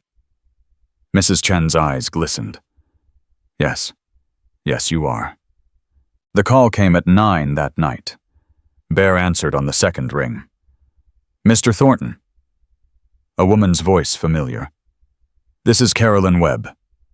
"Ms. Webb, thank you for getting back to us. I heard about the hearing. I want you to know I'm going to testify on your behalf." The relief that flooded through Bear was so intense, he had to sit down. "You don't have to do that. Crane's people could make things difficult for you." "Mr. Thornton, I've been in this job for 8 years. I've seen hundreds of kids fall through the cracks of a system that was supposed to protect them. Most of the time, I couldn't do anything about it. Rules, regulations, bureaucracy, all the reasons we tell ourselves it's okay to look the other way." She paused. "But Lily, I met that child on Christmas morning. I saw where she was, who was taking care of her, and how they were treating her. That little girl was safer in your clubhouse than she'd been in her entire life. And I'm not going to stand by while some rich man with expensive lawyers tries to destroy that." "Thank you," Bear said, his voice rough. Don't thank me yet. We still have to win. Lily couldn't sleep. She lay in the soft bed that was starting to feel like hers, staring at the ceiling, listening to the muffled sounds of adults still planning, still worrying, still fighting for her. Her whole life she'd been taught that she was a burden, too much trouble, an inconvenience. But these people, these supposed dangerous outlaws that everyone warned her about, were risking everything for her. Why, she didn't understand it. Her own mother hadn't wanted her enough to stay. Her own aunt hadn't wanted her enough to give her one night of shelter. But strangers were gathering armies on her behalf. The door opened softly. Rosa slipped in, checking on her the way she'd done every night since Lily arrived. Can't sleep. Lily shook her head. Rosa sat on the edge of the bed. Me neither. Big day tomorrow. Are you scared? Terrified. The honesty surprised Lily. Adults usually lied about being scared. But here's the thing about fear, Rosa continued. It doesn't mean you're weak. It means you care about something enough to be afraid of losing it. What if you lose anyway? Then we figure out what comes next, together. Lily was quiet for a moment. Rosa, why did you take me in that first night? You could have just called the police and let them handle it. Rosa was quiet for a long moment. Because I remember what it felt like to be you. Standing in the cold, watching everyone walk by, knowing that nobody was going to stop. But someone did stop. For you. Eventually, after a lot of bad years. I don't want you to have to go through what I went through, Lily. I don't want you to spend a decade wondering if you're worth loving. You are. You were worth loving the moment you were born. Your mother was too broken to see it. That's her failure, not yours. Lily felt tears building behind her eyes. What if the judge doesn't see it either? Then we make them see it. We tell your story so loud and so clear that no one can look away. Rosa brushed the hair back from Lily's forehead. Now try to sleep, baby. Whatever happens tomorrow, you won't face it alone. I promise. The courthouse loomed. Lily had never been inside a courthouse before. In her imagination, it had been something grand and terrifying, like the castles in her fairy tale book. The reality was smaller, more ordinary, just a building full of tired people and endless paperwork, but it still made her stomach clench. Bear and Rosa walked on either side of her, their presence solid and reassuring. Behind them came Gavin, Mrs. Chen, Ms. Webb, and half a dozen other club members who'd refused to stay behind. The hallway outside the courtroom was crowded. And that's when Lily saw her. Denise Holloway stood near the entrance, dressed in clothes that didn't quite fit right, her hands trembling as she clutched a coffee cup.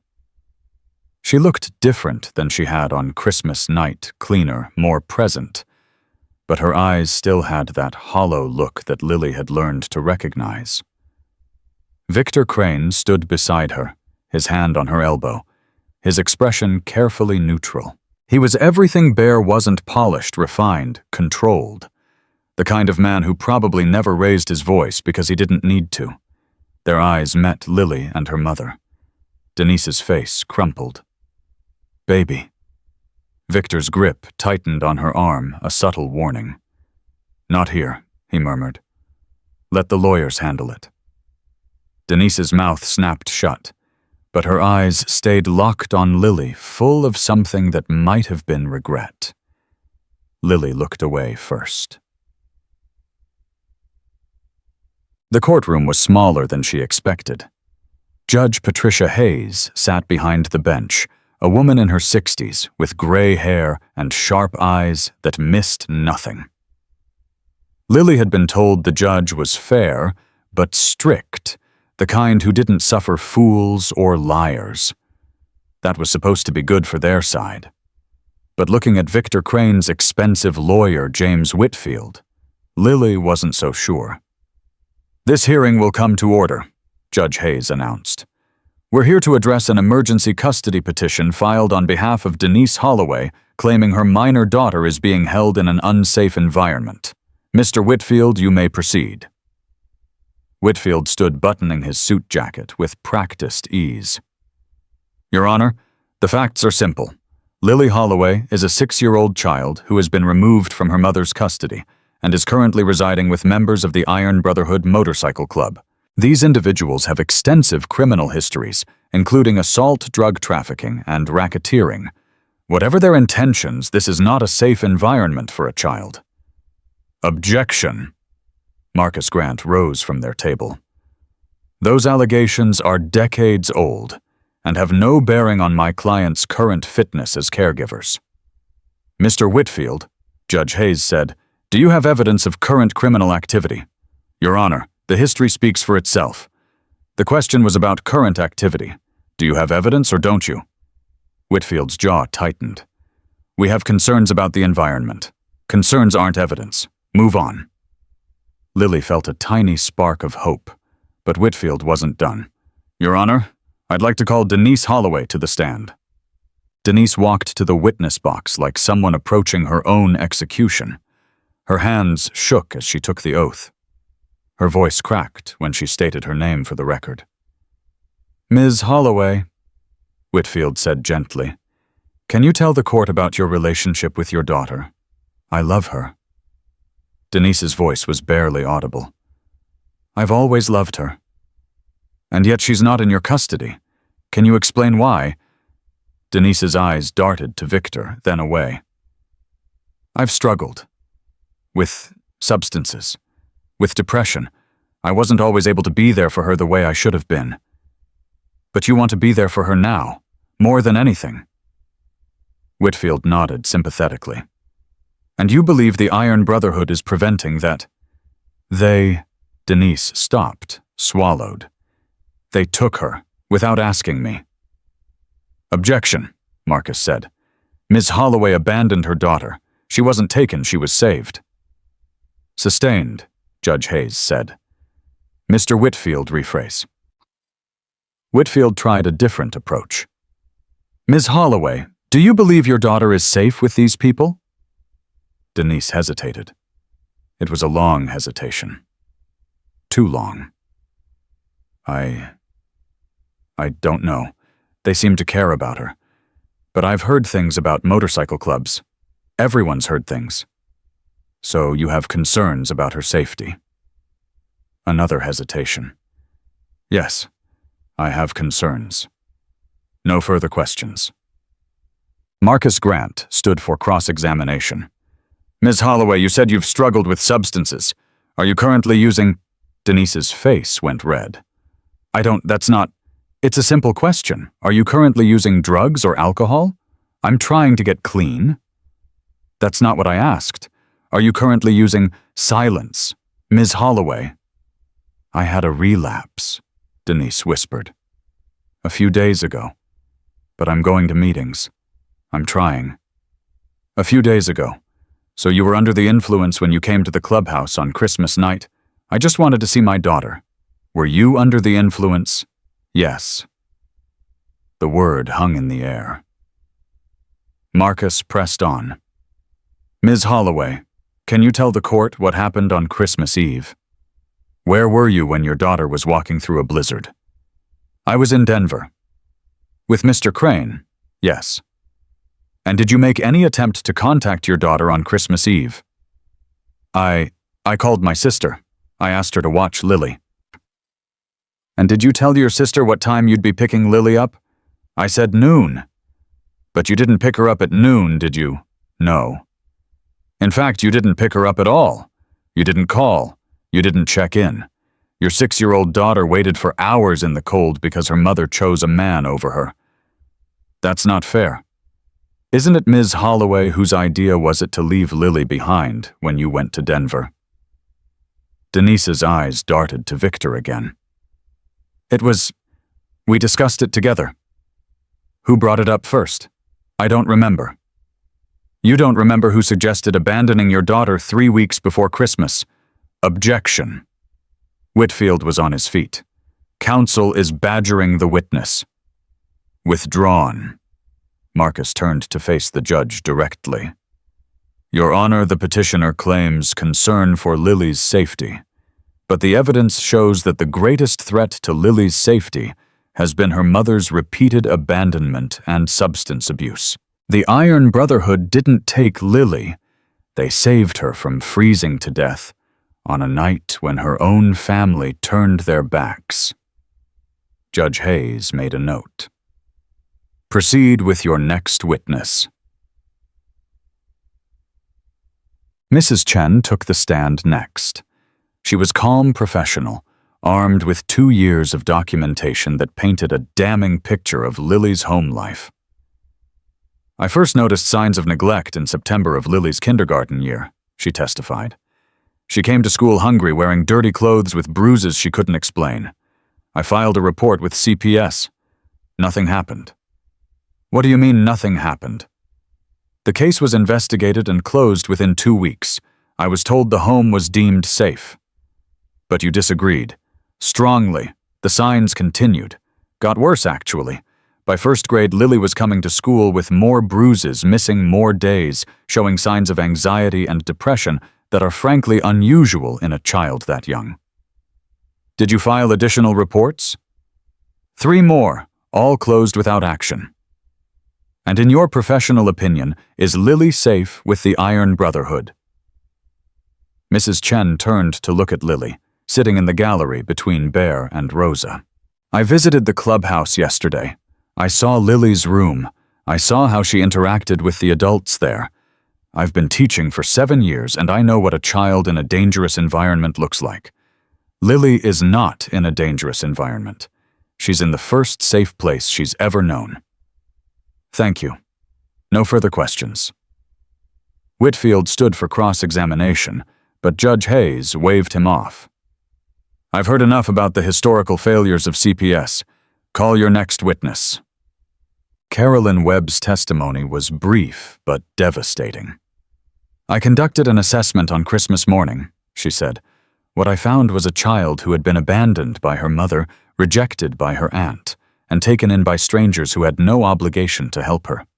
Those strangers fed her, clothed her, gave her a warm bed, and treated her with more care than she'd received from her biological family in years.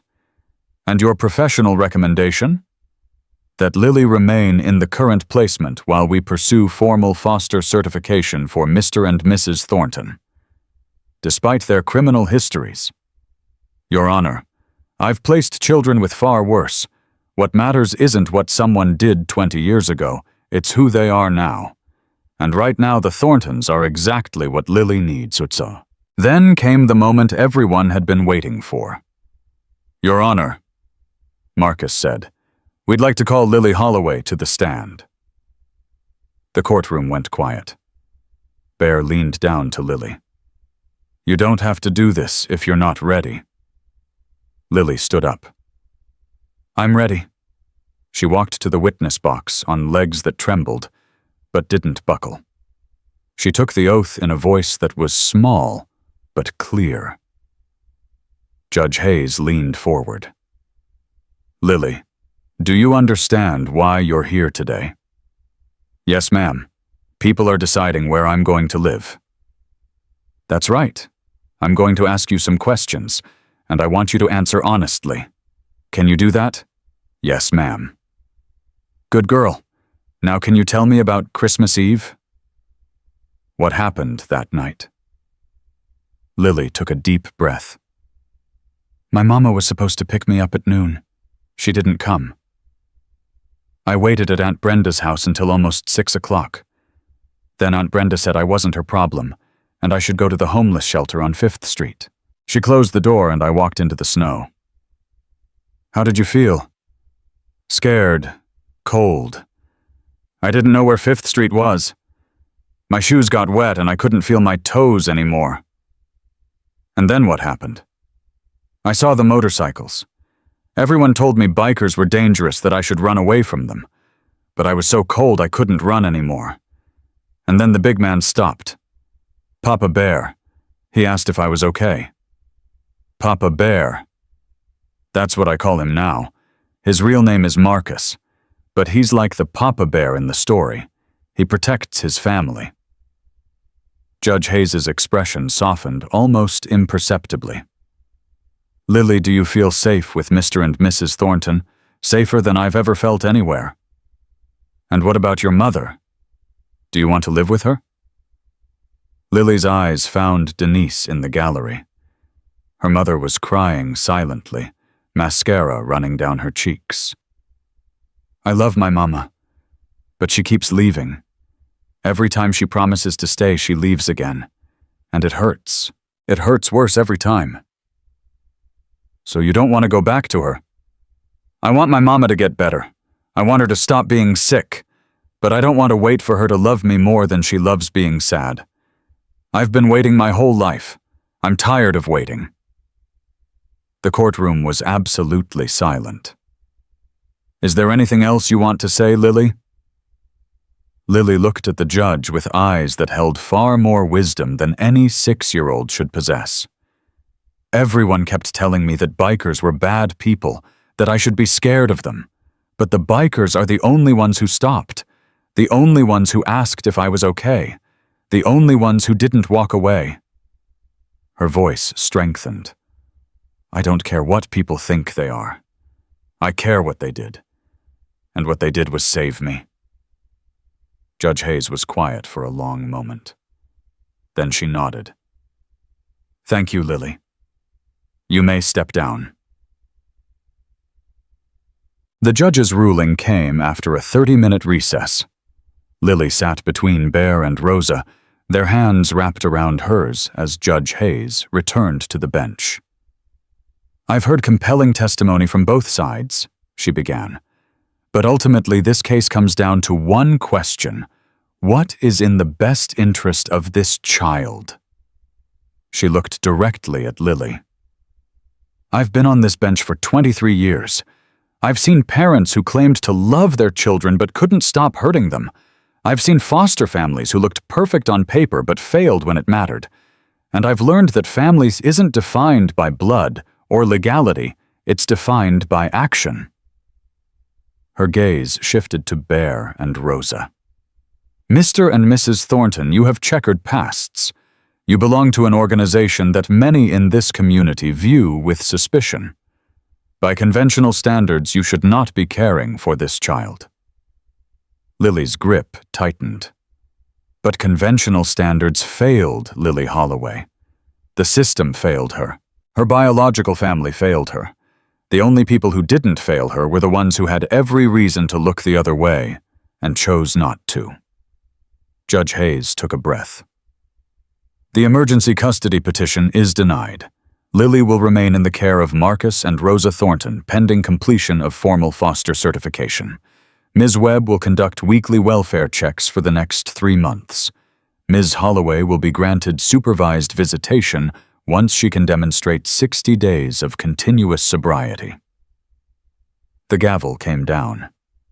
This court is adjourned.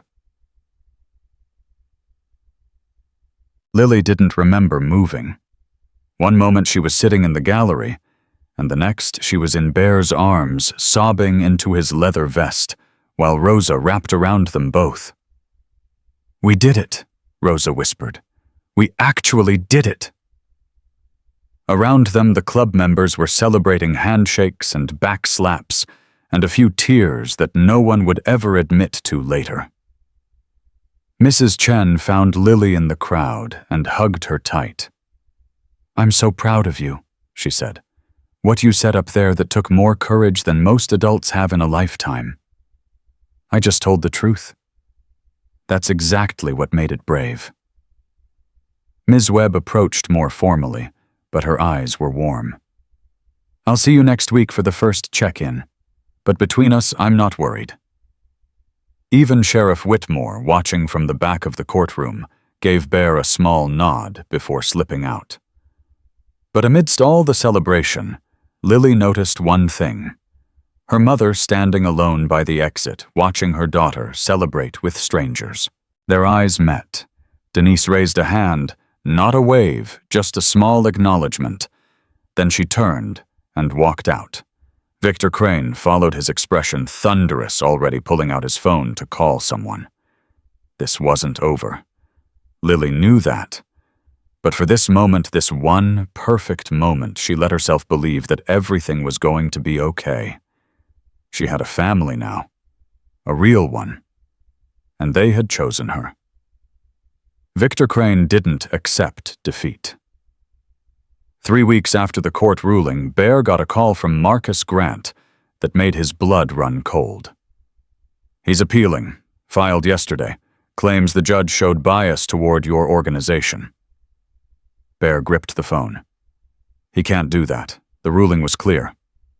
He can do whatever his money allows him to do, and his money allows him to drag this out for months, maybe years. What does that mean for Lily? It means she stays with you during the appeal process. But it also means this isn't over. Crane's not going to stop until he wins or runs out of resources, and men like him don't run out of resources. Bear hung up and found Rosa in the kitchen helping Lily with homework. The scene was so domestic, so normal, that it hurt to know it was all still in jeopardy. Rosa read his expression instantly. What happened? Not now. Bear nodded toward Lily. Later. But Lily had already looked up from her math worksheet. It's Victor, isn't it? Bear hesitated. They'd tried to shield her from the ongoing legal drama, but Lily was too smart, too attuned to adult emotions to miss the signs. Yeah, kid. It's Victor. What's he doing now? Trying to make trouble. But don't worry about it. The grown-ups will handle it. Lily set down her pencil. That's what everyone always says? The grown-ups will handle it. But then the grown-ups mess everything up and I'm the one who has to deal with what happens. Rosa and Bear exchanged a look. You're right, Rosa said slowly. That's not fair to you. So here's the truth. Victor is appealing the court's decision.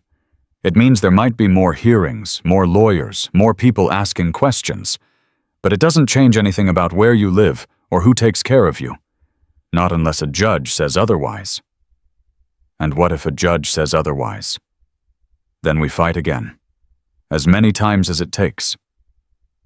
Lily was quiet for a moment. Why does he even care, Victor, I mean? He doesn't want me. He never wanted me. He told my mama I was an inconvenience. Bear sat down across from her. Men like Victor don't care about winning because they want something. They care about winning because they can't stand losing. His ego got bruised when the judge ruled against him. Now he's going to keep pushing until he feels like he's back on top. That's stupid. Yeah, it really is. So what do we do? Bear smiled despite everything. We keep living. We keep being a family. We don't let him steal any more of our time or our happiness than he already has. That's how we win Lily, by not letting him take what matters.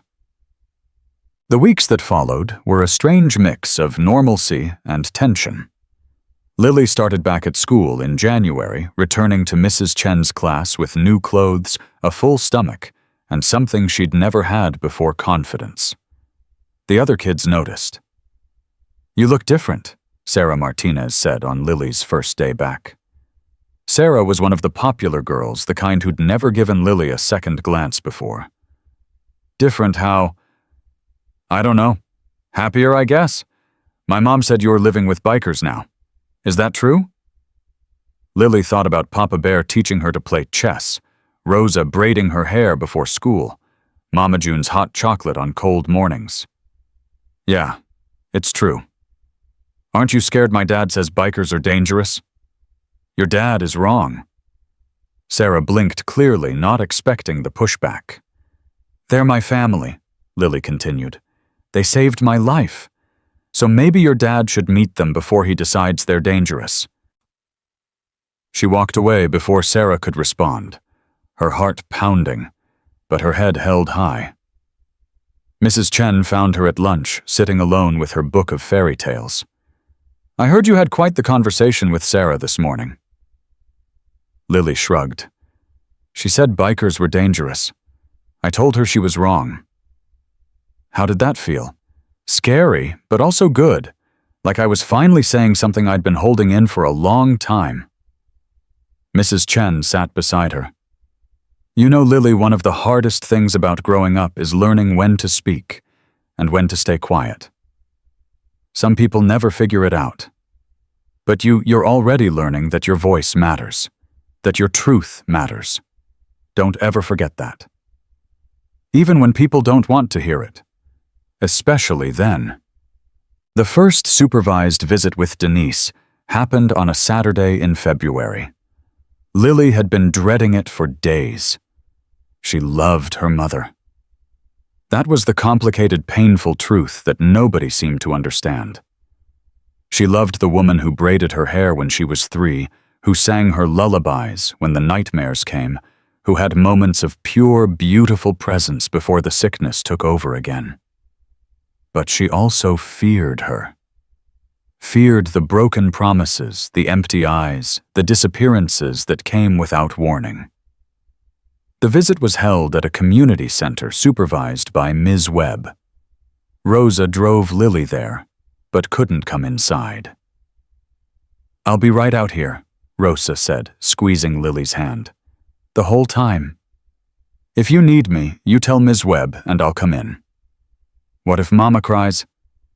Then you let her cry. Her feelings aren't your responsibility to manage, Lily. You're not her caretaker. You're her daughter. There's a difference. Lily nodded, but her stomach was in knots. Inside, Denise was already waiting. She looked better than she had at the courthouse. Cleaner, more present. But Lily had seen this before the temporary improvements that came with short periods of sobriety, the hope that always preceded the next collapse. Hi, baby. Denise's voice cracked on the words. Hi, Mama. They sat across from each other at a small table, Ms. Webb observing from a respectful distance. For a long moment, neither of them spoke. Then Denise reached across the table, her hand trembling. Can I hold your hand? Lily hesitated. Then she placed her small hand in her mother's larger one. Denise's eyes filled with tears. I'm so sorry, baby, for everything, for leaving you, for not being there, for being so sick that I couldn't see how much I was hurting you. Are you still sick?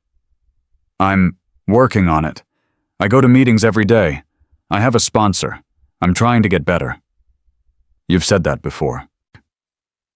The words came out sharper than Lily intended, but she didn't take them back. Denise flinched. I know I've let you down so many times that my words don't mean anything anymore, but I'm trying, Lily. I'm really trying this time. What's different? I lost you. Denise's voice broke completely. I actually lost you. Not to the system, not to foster care, but to people who love you better than I ever could. And that finally made me see how far I'd fallen. Lily felt her own eyes starting to burn. I wanted you to choose me, Mama. For so long, I just wanted you to choose me over everything else. I know, baby, I know. But you didn't. You kept choosing other things, Victor, the pills, being anywhere except with me. I was wrong.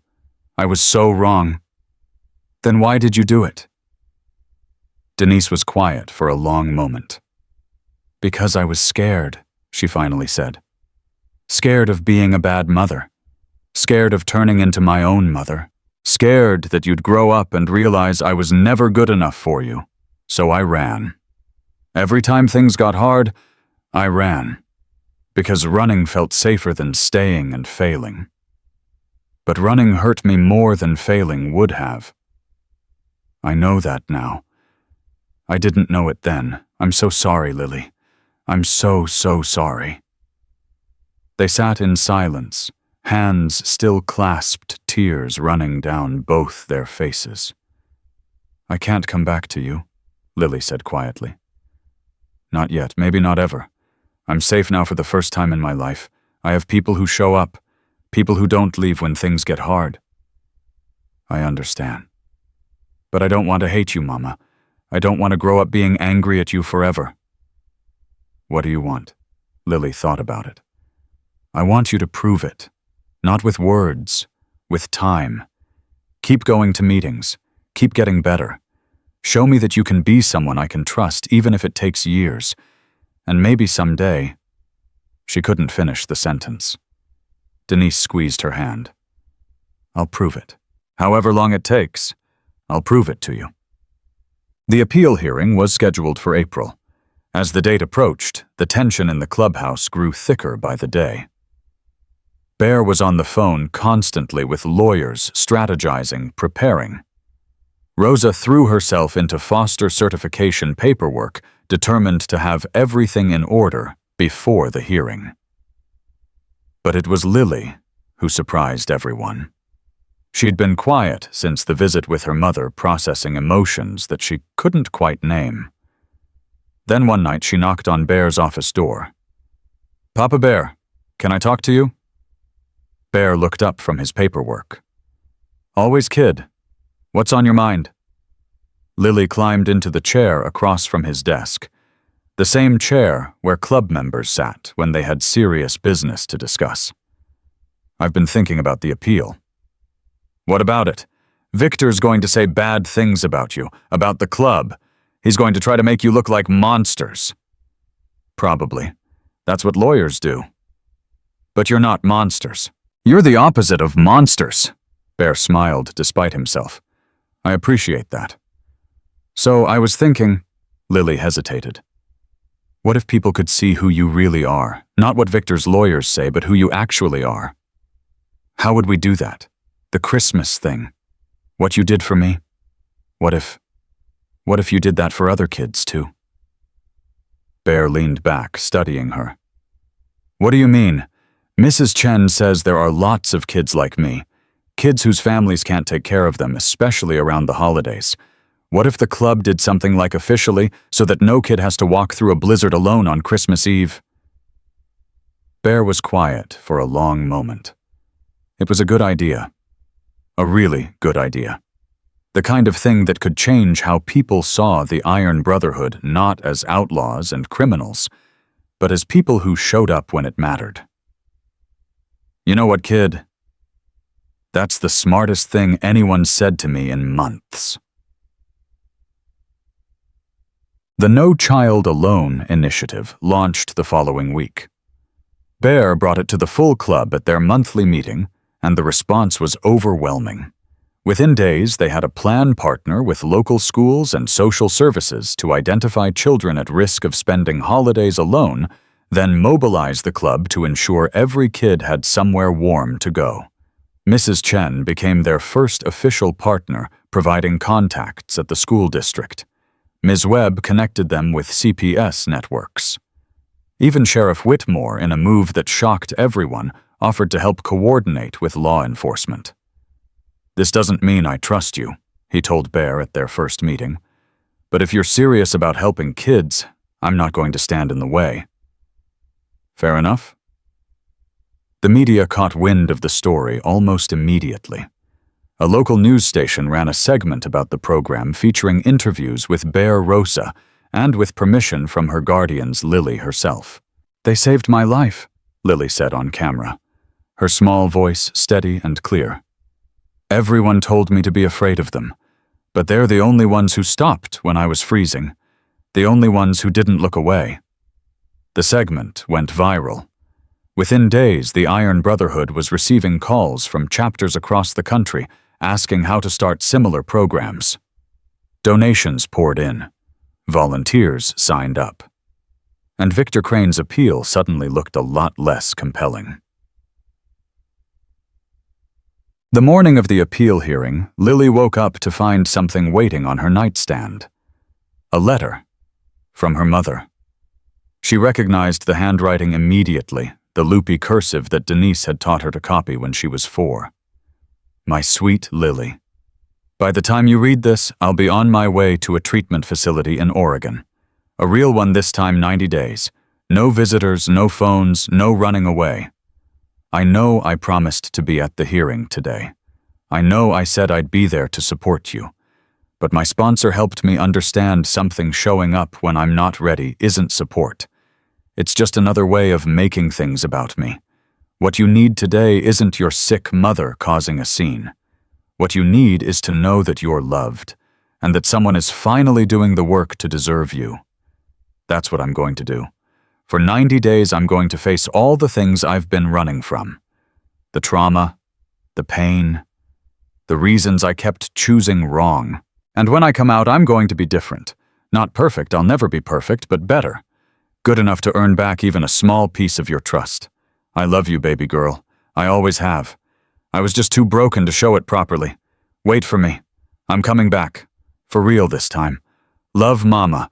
Lily read the letter 3 times. Then she folded it carefully and tucked it into the pocket of her dress. Rosa found her a few minutes later, already dressed for the hearing. You okay, honey? Lily nodded. My mama's not coming today. Rosa's face flickered with concern. What do you mean? She went to treatment. Real treatment. 90 days. Lily pulled out the letter. She wrote me. Rosa read it, her expression shifting from worry to something softer. How do you feel about that? Lily considered the question seriously, the way she'd learned to do in the months since Christmas. Sad that she won't be there, but also proud, I think, she's finally doing the thing she should have done a long time ago. That's a very mature perspective. Mrs. Chen says I have an old soul. Lily smiled slightly.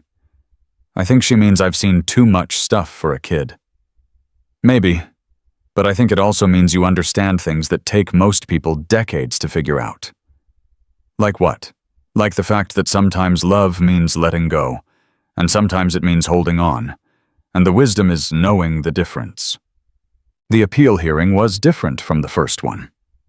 The courtroom was packed, not just with club members, but with community supporters who'd seen the news coverage and wanted to show solidarity. Mrs. Chen was there with several other teachers. Ms. Webb sat in the front row. Even Harold from the diner showed up, clutching his hat nervously. Judge Hayes had been replaced for the appeal by Judge Robert Morrison, a stern-faced man with a reputation for going by the book. Victor Crane sat on the opposite side of the room, flanked by his expensive lawyers. But something was different about him today. He looked smaller somehow, less confident, and Denise's empty chair beside him spoke louder than words. This court will come to order, Judge Morrison announced. We're here to review the appeal filed against the original custody ruling. Mr. Whitfield, you may present your case. Whitfield stood, but his usual swagger was muted. Your Honor, we respectfully request a continuance. Our client's situation has changed significantly since the filing, and we need time to... A continuance. Judge Morrison's eyebrows rose. Mr. Whitfield, your client has dragged this case through my courtroom for months. What exactly has changed? Whitfield hesitated. Bear's lawyer, Marcus Grant, stood. Your Honor, if I may. What's changed is that the petitioner's primary witness, Denise Holloway, has voluntarily entered a 90-day inpatient treatment facility. Additionally, the child's current guardians have launched a community initiative that has drawn national attention and widespread support. He handed a folder to the bailiff.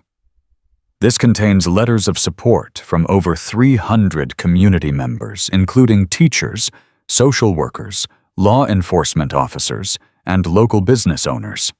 It also contains documentation of the No Child Alone program, which has already helped place 12 at-risk children in safe holiday environments. Judge Morrison reviewed the materials with deliberate care. Mr. Whitfield, what exactly is your client's position at this point? Is he claiming that a child is safer with an absentee recovering addict mother than with established guardians who have community support, a stable home, and a demonstrated commitment to child welfare? Whitfield glanced at Victor, who was texting furiously on his phone. Your Honor, We need to confer with our client. You've had months to confer. I'm making a ruling today. The courtroom held its breath. Based on the evidence presented, including the original court's findings, the subsequent community developments, and the absence of any compelling argument for reversal, I'm denying this appeal. Victor's head snapped up. Furthermore, Judge Morrison continued, I'm ordering that no additional appeals be filed without substantial new evidence of changed circumstances. This child has been through enough. The legal system exists to protect children, not to serve as a weapon for adults with wounded egos. He looked directly at Victor. Mr. Crane, I strongly suggest you redirect your resources toward more productive endeavors. This court will not look kindly on any further attempts to disrupt this child's stability. The gavel came down. Case dismissed. The celebration afterward spilled out of the courthouse and into the street. Lily was lifted onto Bear's shoulders laughing as club members and community supporters surrounded them with cheers and congratulations. Mrs. Chen hugged Rosa tightly. You did it. You actually did it. We all did it. Together. Sheriff Whitmore approached Bear, his expression complicated. I owe you an apology. Bear raised an eyebrow. That's a first. I spent 20 years seeing you as the enemy. Turns out I was wrong about a lot of things. Does this mean you're going to stop trying to shut us down? Whitmore almost smiled. Let's say I'm going to focus my attention on actual criminals instead of people who are just different from what I expected. That's progress. It's a start. They shook hands. Not friends, maybe never friends, but something closer to respect. Gavin appeared at Bear's elbow. We've got a problem. What now? Victor's outside. He wants to talk. Bear's expression hardened. He's got nothing to say that I want to hear. He says it's about Denise. Victor Crane stood alone by his car, looking nothing like the polished, powerful man who'd threatened them months ago. What do you want? Bear asked, keeping Lily behind him. I came to apologize. Bear laughed. You came to that's rich. I know you don't believe me. I wouldn't believe me either. But Victor's voice cracked. I loved her. Denise. I know I handled everything wrong. I know I made things worse. But I actually loved her. You convinced her to abandon her daughter. I convinced myself that Lily was the problem. That if we could just get away from the complications, Denise would be happy. I was wrong. She was never going to be happy running from her daughter. I just couldn't see it. Lily stepped out from behind Bear. Why did you hate me? Victor flinched. I didn't hate you. You called me an inconvenience. I was an idiot. A scared, selfish idiot who couldn't handle the fact that the woman I loved had a life before me. Victor crouched down, meeting Lily's eyes. I'm not asking you to forgive me. I don't deserve forgiveness. But I want you to know I'm dropping everything. The appeals, the lawyers, all of it. You deserve to be happy. You deserve to be safe. And I'm going to stop getting in the way of that. Lily studied him for a long moment. You should go visit my mama, she said finally. At the treatment place. Tell her you're sorry to her too. Victor blinked. You'd want me to do that. She loved you, even when you were being mean. And she's going to need people who care about her when she gets out. People who won't let her fall again. Victor stared at this 6-year-old, who'd been through more than most adults could survive, who had every right to hate him, and was instead offering him a path toward making things right. You're an extraordinary kid, Lily. I know. She took Bear's hand. Come on, Papa Bear. Let's go home. That night after the celebrations had wound down and the clubhouse had grown quiet, Lily found Bear sitting alone on the back porch. She climbed into the chair beside him. Penny for your thoughts, Bear asked. What does that mean? It means I'm asking what you're thinking about. Oh. Lily was quiet for a moment. I'm thinking about how different everything is. 3 months ago, I was walking through a blizzard thinking nobody would ever want me. Now I have a home, a family, people who show up. Life changes fast sometimes. Is it always going to be this good? Bear considered the question seriously. No, he said honestly. There are going to be hard days. Days when things don't work out, when people disappoint you, when everything feels like it's falling apart. That's life. That doesn't sound very good. But here's the thing, kid. When those hard days come, you won't face them alone. Not anymore. You've got Rosa and me. You've got the club. You've got Mrs. Chen and Miss Webb and Harold and all the other people who've decided you matter. And my mama, when she gets better. And your mama too. We'll figure out how that works together. Lily leaned against his arm. Papa Bear, yeah, kid. Thank you for stopping. That first night, everyone else just drove by. You stopped. Bear's arm came around her shoulders. Best decision I ever made. They sat together in the darkness, watching stars appear in the Montana sky. And for the first time since she could remember, Lily felt like tomorrow might actually be something to look forward to. 90 days passed faster than Lily expected. She'd marked each one on a calendar. Rosa had given her a purple one with kittens, because Rosa remembered that purple was her favorite color, even though Lily had only mentioned it once. 90 small X marks. 90 days of wondering if her mother was okay. 90 days of hoping this time would be different. And now Denise was coming home. You ready for this? Rosa asked on the morning of the reunion.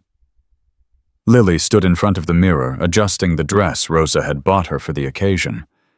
It was purple, too, not the faded, threadbare purple of her old coat, but something vibrant and alive. I don't know, Lily admitted. What if she's not different? What if it's just like before?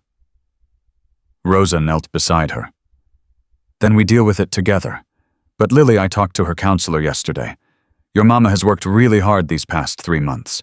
She's done the therapy, the group sessions, the family counseling. She's not the same person who left. People can seem different and still be the same inside. That's true. But people can also actually change. Your mama's earned a chance to prove which one she is. Lily looked at her reflection, at the healthy color in her cheeks, the clarity in her eyes, the confidence in her posture. She barely recognized herself. What if I've changed too much? What if she doesn't know who I am anymore? Rosa smiled softly. Then you'll get to know each other again. That's not a bad thing, sweetheart. Sometimes relationships have to break completely before they can rebuild into something stronger. The reunion was held at the community center neutral ground, with Ms. Webb present to supervise. Lily arrived with Bear and Rosa, her hand tight in Rosa's grip. The drive over had been quiet, each of them lost in their own thoughts. Bear opened the door for her. Whatever happens in there, he said, remember who you are. Not the girl who walked through a blizzard. Not the kid nobody wanted. You're Lily Grace Holloway, and you're stronger than anyone I've ever met. Even stronger than you, Bear smiled. Way stronger than me, kid. I just look tougher. Inside, Denise was already waiting. Lily saw her mother before Denise saw her, and she stopped cold in the doorway. Denise looked different. Not just cleaner or healthier, though she was both. There was something in her posture that Lily had never seen before. Steadiness. Presence. The hollow look that had haunted her eyes for as long as Lily could remember was gone, replaced by something that might have been hope. Then Denise turned and saw her daughter. Lily. Her mother's voice cracked on the single word. Lily didn't move. Couldn't move. All those weeks of therapy, of talking about her feelings, of learning to trust again, none of it had prepared her for this moment. For seeing the mother she'd loved and feared and grieved standing 20 feet away, looking like a stranger wearing a familiar face. "Hi, Mama." Denise took a tentative step forward. "You look beautiful, baby. So grown up." "It's only been 3 months." "I know, but 3 months can change a lot." They stood there, the distance between them feeling like miles. Ms. Webb spoke gently from her seat nearby. "Lily, you can take your time. There's no rush." But Lily was tired of taking her time. Tired of being careful, of protecting herself, of waiting for the other shoe to drop. She crossed the room in 3 quick strides and threw her arms around her mother. Denise let out a sound, half sob, half laugh, and hugged her back so tight it almost hurt. "I'm sorry," Denise whispered into Lily's hair. "I'm so sorry, baby. For everything, for leaving you, for choosing wrong, for all the years I was too sick to be your mama. Are you better now? Really better?" Denise pulled back, holding Lily's face in her hands. "I'm getting better. Every day. It's not easy some days, it's the hardest thing I've ever done. But I'm doing it. For you, for me, for the person I want to be instead of the person I was. What if you slip? What if you fall again? Then I get back up. That's what they taught me. Recovery isn't about never falling. It's about always getting back up. And now I have people to help me do that." "What people?" Denise glanced toward the door, where a man was hovering uncertainly. "Victor Crane." Lily stiffened. "What's he doing here?" "He's been visiting me. Every week. Sitting through family counseling sessions, learning about addiction, about how his behavior made things worse." Denise's voice was careful. "I'm not asking you to forgive him, Lily. But he's trying. We're both trying." Lily looked at Victor, really looked at him. He seemed smaller than she remembered, less polished. His expensive suit was gone, replaced by ordinary clothes that made him look almost human. "I told you to go see her," Lily said. "That day after the court hearing." Victor nodded. "You did, and I listened. Best advice anyone ever gave me. Does this mean you're getting back together?" "You and Mama," Denise and Victor exchanged a look. "We're taking it slow," Denise said. "Learning how to be healthy together instead of making each other sicker. No rushing, no running away, just one day at a time." Lily considered this. Okay. I'm not saying I forgive him, or that I trust him. But if you're trying and he's trying, then I can try too. That's fair, right?" Denise's eyes filled with tears. "That's more than fair, baby. That's more than I deserve." The weeks that followed were a careful dance of rebuilding. Denise moved into a sober living house in Cedar Ridge, close enough to visit, far enough to maintain the boundaries her recovery required. She and Lily had supervised visits twice a week, gradually increasing as trust rebuilt. The formal foster certification for Bear and Rosa came through in May, making their guardianship official. Lily celebrated by helping Mama June bake a cake that turned out lopsided but tasted perfect. "You're officially stuck with us now," Rosa told her. "Good. I like being stuck with you." Mrs. Chen ended the school year with a special ceremony for Lily, a certificate recognizing her courage and resilience. The whole class clapped, and Sarah Martinez, who'd once looked at Lily with pity, now looked at her with something closer to respect. The No Child Alone program expanded beyond anyone's expectations. By summer, chapters of the Iron Brotherhood across 6 states had launched their own versions.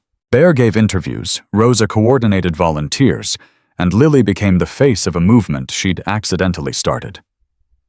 "You're famous," Gavin told her one afternoon, showing her an article about the program in a national magazine. "I'm not famous. The program is famous," Same thing. You're the reason it exists. Lily studied the article, which featured a photo of her standing with Bear and Rosa, all of them smiling. I just wanted to help other kids like me. I didn't know it would get so big. That's usually how the best things happen. Someone sees a problem, does something about it, and suddenly the whole world wants to help. Do you think it'll make a difference for real? Gavin was quiet for a moment. I think every kid who doesn't spend Christmas alone because of this program, that's a difference. Every family that forms because someone saw them and stopped, that's a difference. You can't save everyone, Lily, but you can save some. And some is enough. Lily's 7th birthday fell on a Saturday in March. She woke to the smell of pancakes and the sound of arguing Mama June and Bear debating whether chocolate chips or blueberries were the superior pancake edition. Chocolate? Lily announced from the doorway. Obviously. Bear shot Mama June a triumphant look. The birthday girl has spoken. The birthday girl has no taste, Mama June grumbled. Blueberries are classic. Chocolate chips are better. You're both wrong, Rosa said, appearing with a stack of both varieties. The correct answer is both. Lily grinned and climbed into her seat at the table, her seat at a table that was finally hers, surrounded by people who were finally hers. The day unfolded like a dream she'd never dared to have. The party was held at Cedar Ridge Park, and the guest list had grown beyond anything Lily expected. Club members and their families, teachers and classmates, community supporters who'd followed the story in the news, and bikers. So many bikers! They started arriving around noon, the rumble of engines filling the park like thunder. One by one they pulled in not just the local chapter, but riders from across Montana and beyond. Men and women who'd heard about a little girl who changed how the world saw their brotherhood. Lily lost count, somewhere around 150. There's more coming, Bear told her, grinning at her astonished expression. Word got out. Everyone wanted to be here. But they don't even know me. They know what you represent. Hope, change, the idea that family doesn't have to mean what everyone says it means. By 2 o'clock, the count had reached 200. 200 bikers gathered in a small-town park in Montana to celebrate the birthday of a 6-year-old girl they'd never met. No 7 years old now. 7 years old and loved. Denise arrived at 3.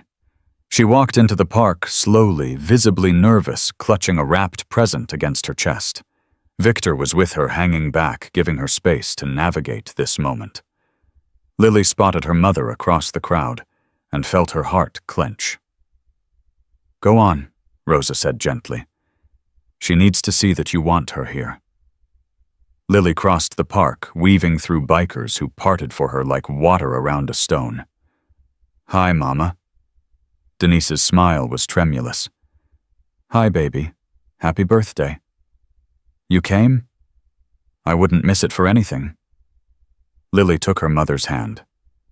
Come on, I want you to meet everyone. She led Denise through the crowd, introducing her to people who'd heard the worst parts of their story but were willing to see the woman trying to rebuild.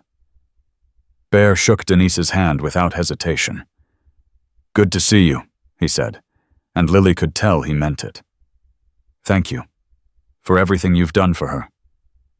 She's easy to love. You did good with her even when things were hard. Denise's eyes glistened. I didn't do enough, but I'm going to spend the rest of my life making up for it. Rosa hugged her like they were old friends instead of former adversaries. How's the sober house? Hard, good, necessary.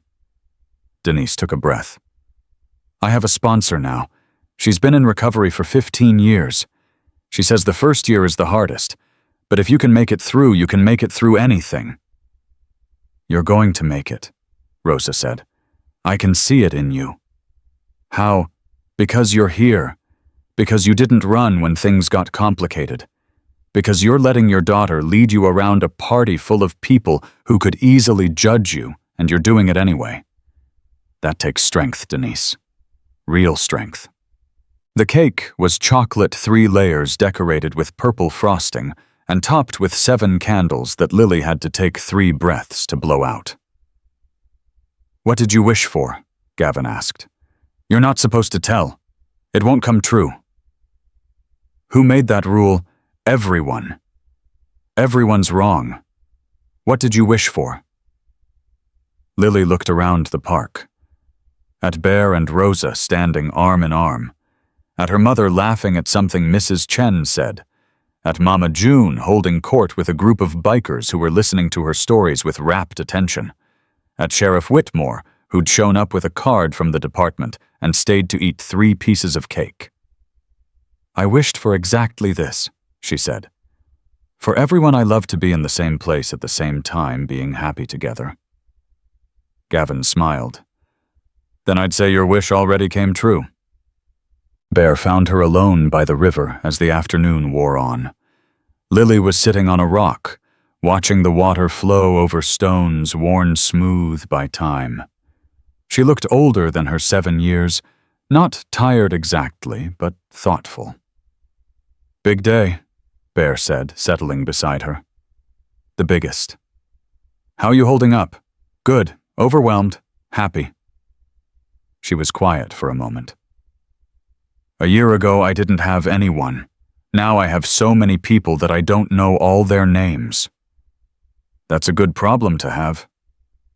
"Is it weird that I miss being just us, you and Rosa and Mama June and the club before everything got so big?" Bear considered the question. "No, that's normal. When you've spent your whole life wanting to belong, finally belonging can feel strange. Like wearing shoes that fit after years of ones that were too small. That's exactly what it feels like. Like my life finally fits, but I'm not used to it yet. You'll get used to it, and on the days when it feels like too much, you tell me and we'll disappear for a while. Go for a ride, get away from the noise." Lily perked up. "A motorcycle ride. When you're older, and with a helmet, and going very, very slow. You keep promising that. I keep meaning it." They sat in comfortable silence, watching the water. Then Lily said, "Papa Bear, can I tell you something? Always.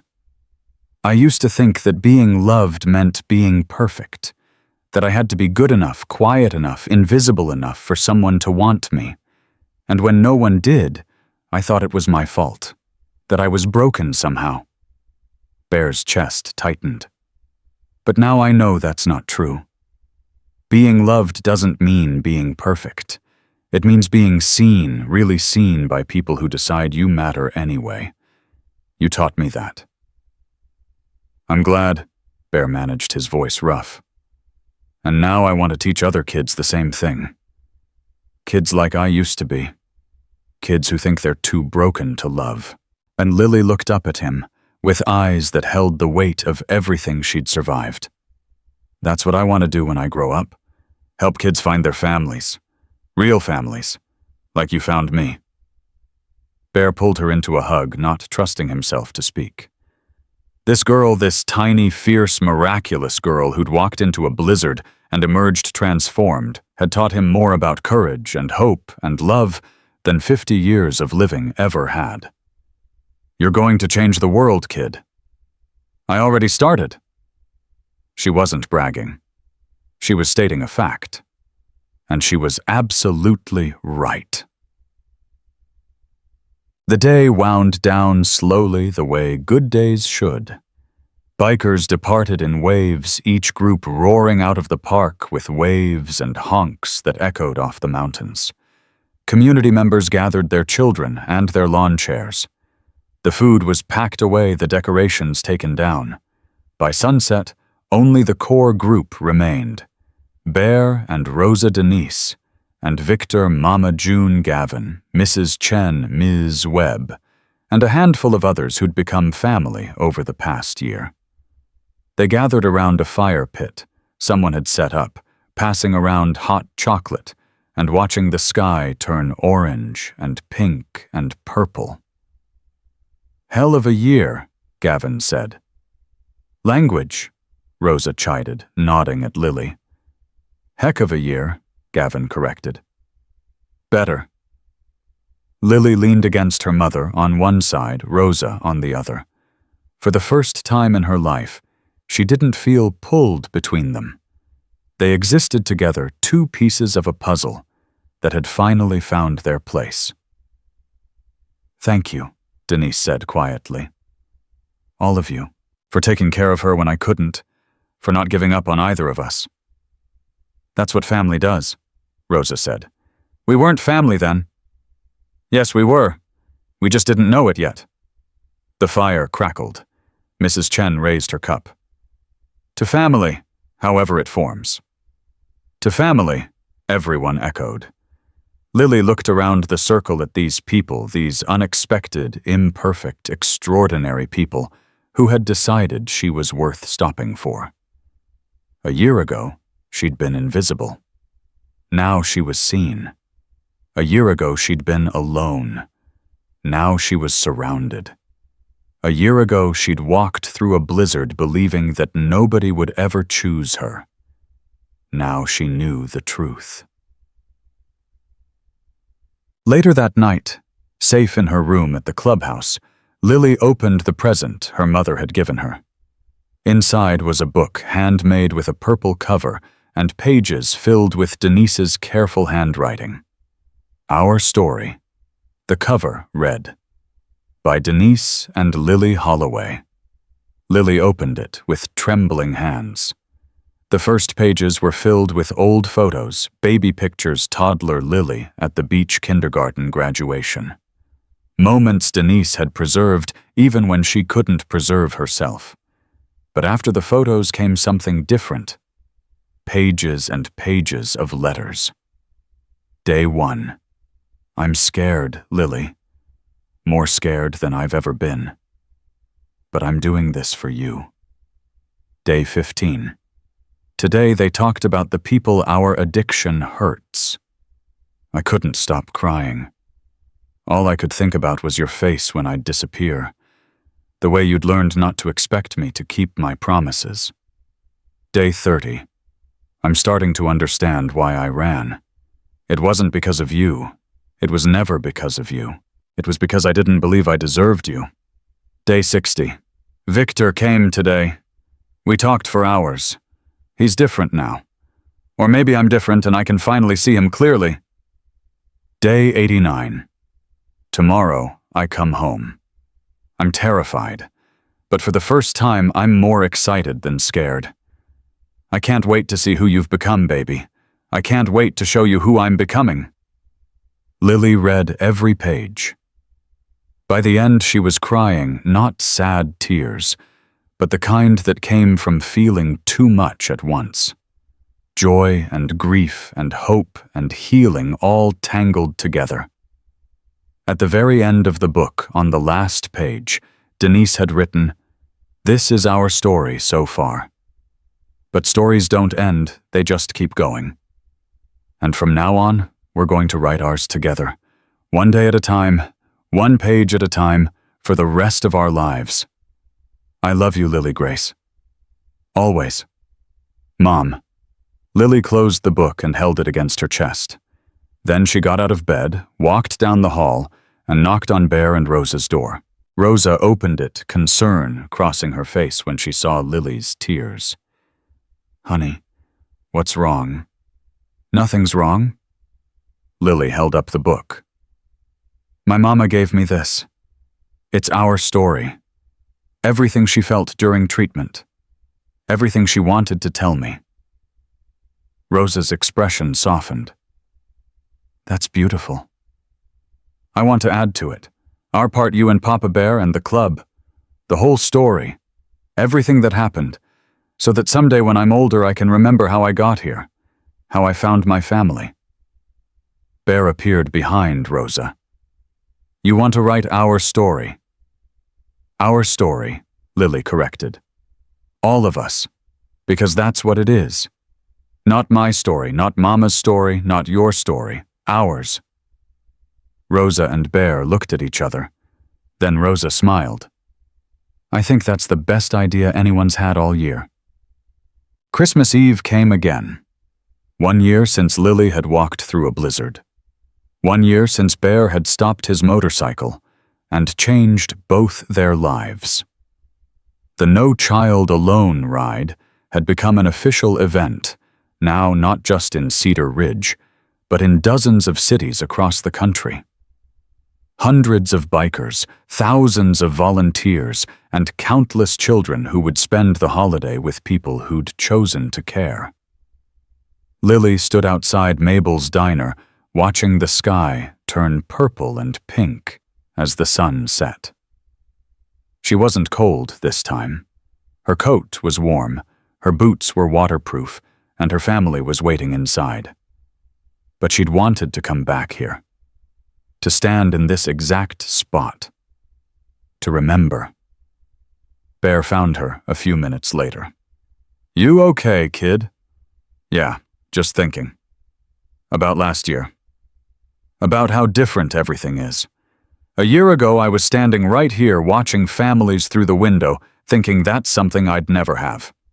And now, Lily turned to look at him, this massive, intimidating man who'd stopped his motorcycle for a stranger and ended up becoming her father in every way that mattered. Now I know that family isn't about luck or blood or deserving. It's about who shows up, who decides you matter, who chooses you over and over, even when it's hard. Bear smiled. When did you get so wise? I had good teachers. The door to the diner opened, and Rosa stuck her head out. You two coming in, Mama June's about to start without you, and you know how she gets about cold food. Coming, Lily called. But she stayed a moment longer looking at the spot where her life had changed. A little boy was standing there now, maybe 5 years old, in a coat that was too thin, watching the families inside with the same hungry expression Lily remembered. Her heart seized. Papa Bear. Bear followed her gaze. His expression shifted. I see him. But Lily walked over to the boy, crouching down to his level. Hi, I'm Lily. The boy looked at her with wary eyes. Hi. Are you waiting for someone? He shook his head. Are you cold? A small nod.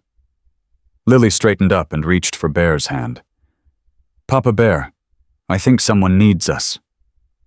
Bear looked at the boy, then at Lily, then at the diner full of family waiting inside. He smiled. Then let's go be family. He crouched down to the little boy's level just like he'd done with Lily a year ago. Hey there, buddy. You hungry? The boy nodded. You like hot chocolate? Another nod. Then come on in. We've got the best hot chocolate in Montana and a whole bunch of people who'd love to meet you. Bear offered his hand. The boy hesitated. Then he took it. And as they walked into the warmth together, Bear and Lily and a child who'd been invisible until someone stopped to see him, the circle expanded once more. Family by choice. Family by action. Family by the simple, radical decision to stop, to see, to care. That was the lesson Lily had learned in a blizzard. That was the truth she'd spend her life sharing with others. And that was the story she'd tell again and again to anyone who needed to hear it. Sometimes salvation doesn't arrive in the form you expect. Sometimes it arrives on 2 wheels, wearing leather, carrying loyalty that runs deeper than blood. And sometimes all it takes is one person who decides you matter. One person who stops when everyone else keeps walking. One person who sees you, really sees you, and chooses to care. That's not just how families are made. That's how the world is changed. One child at a time. One choice at a time. One act of radical, stubborn, unrelenting love at a time.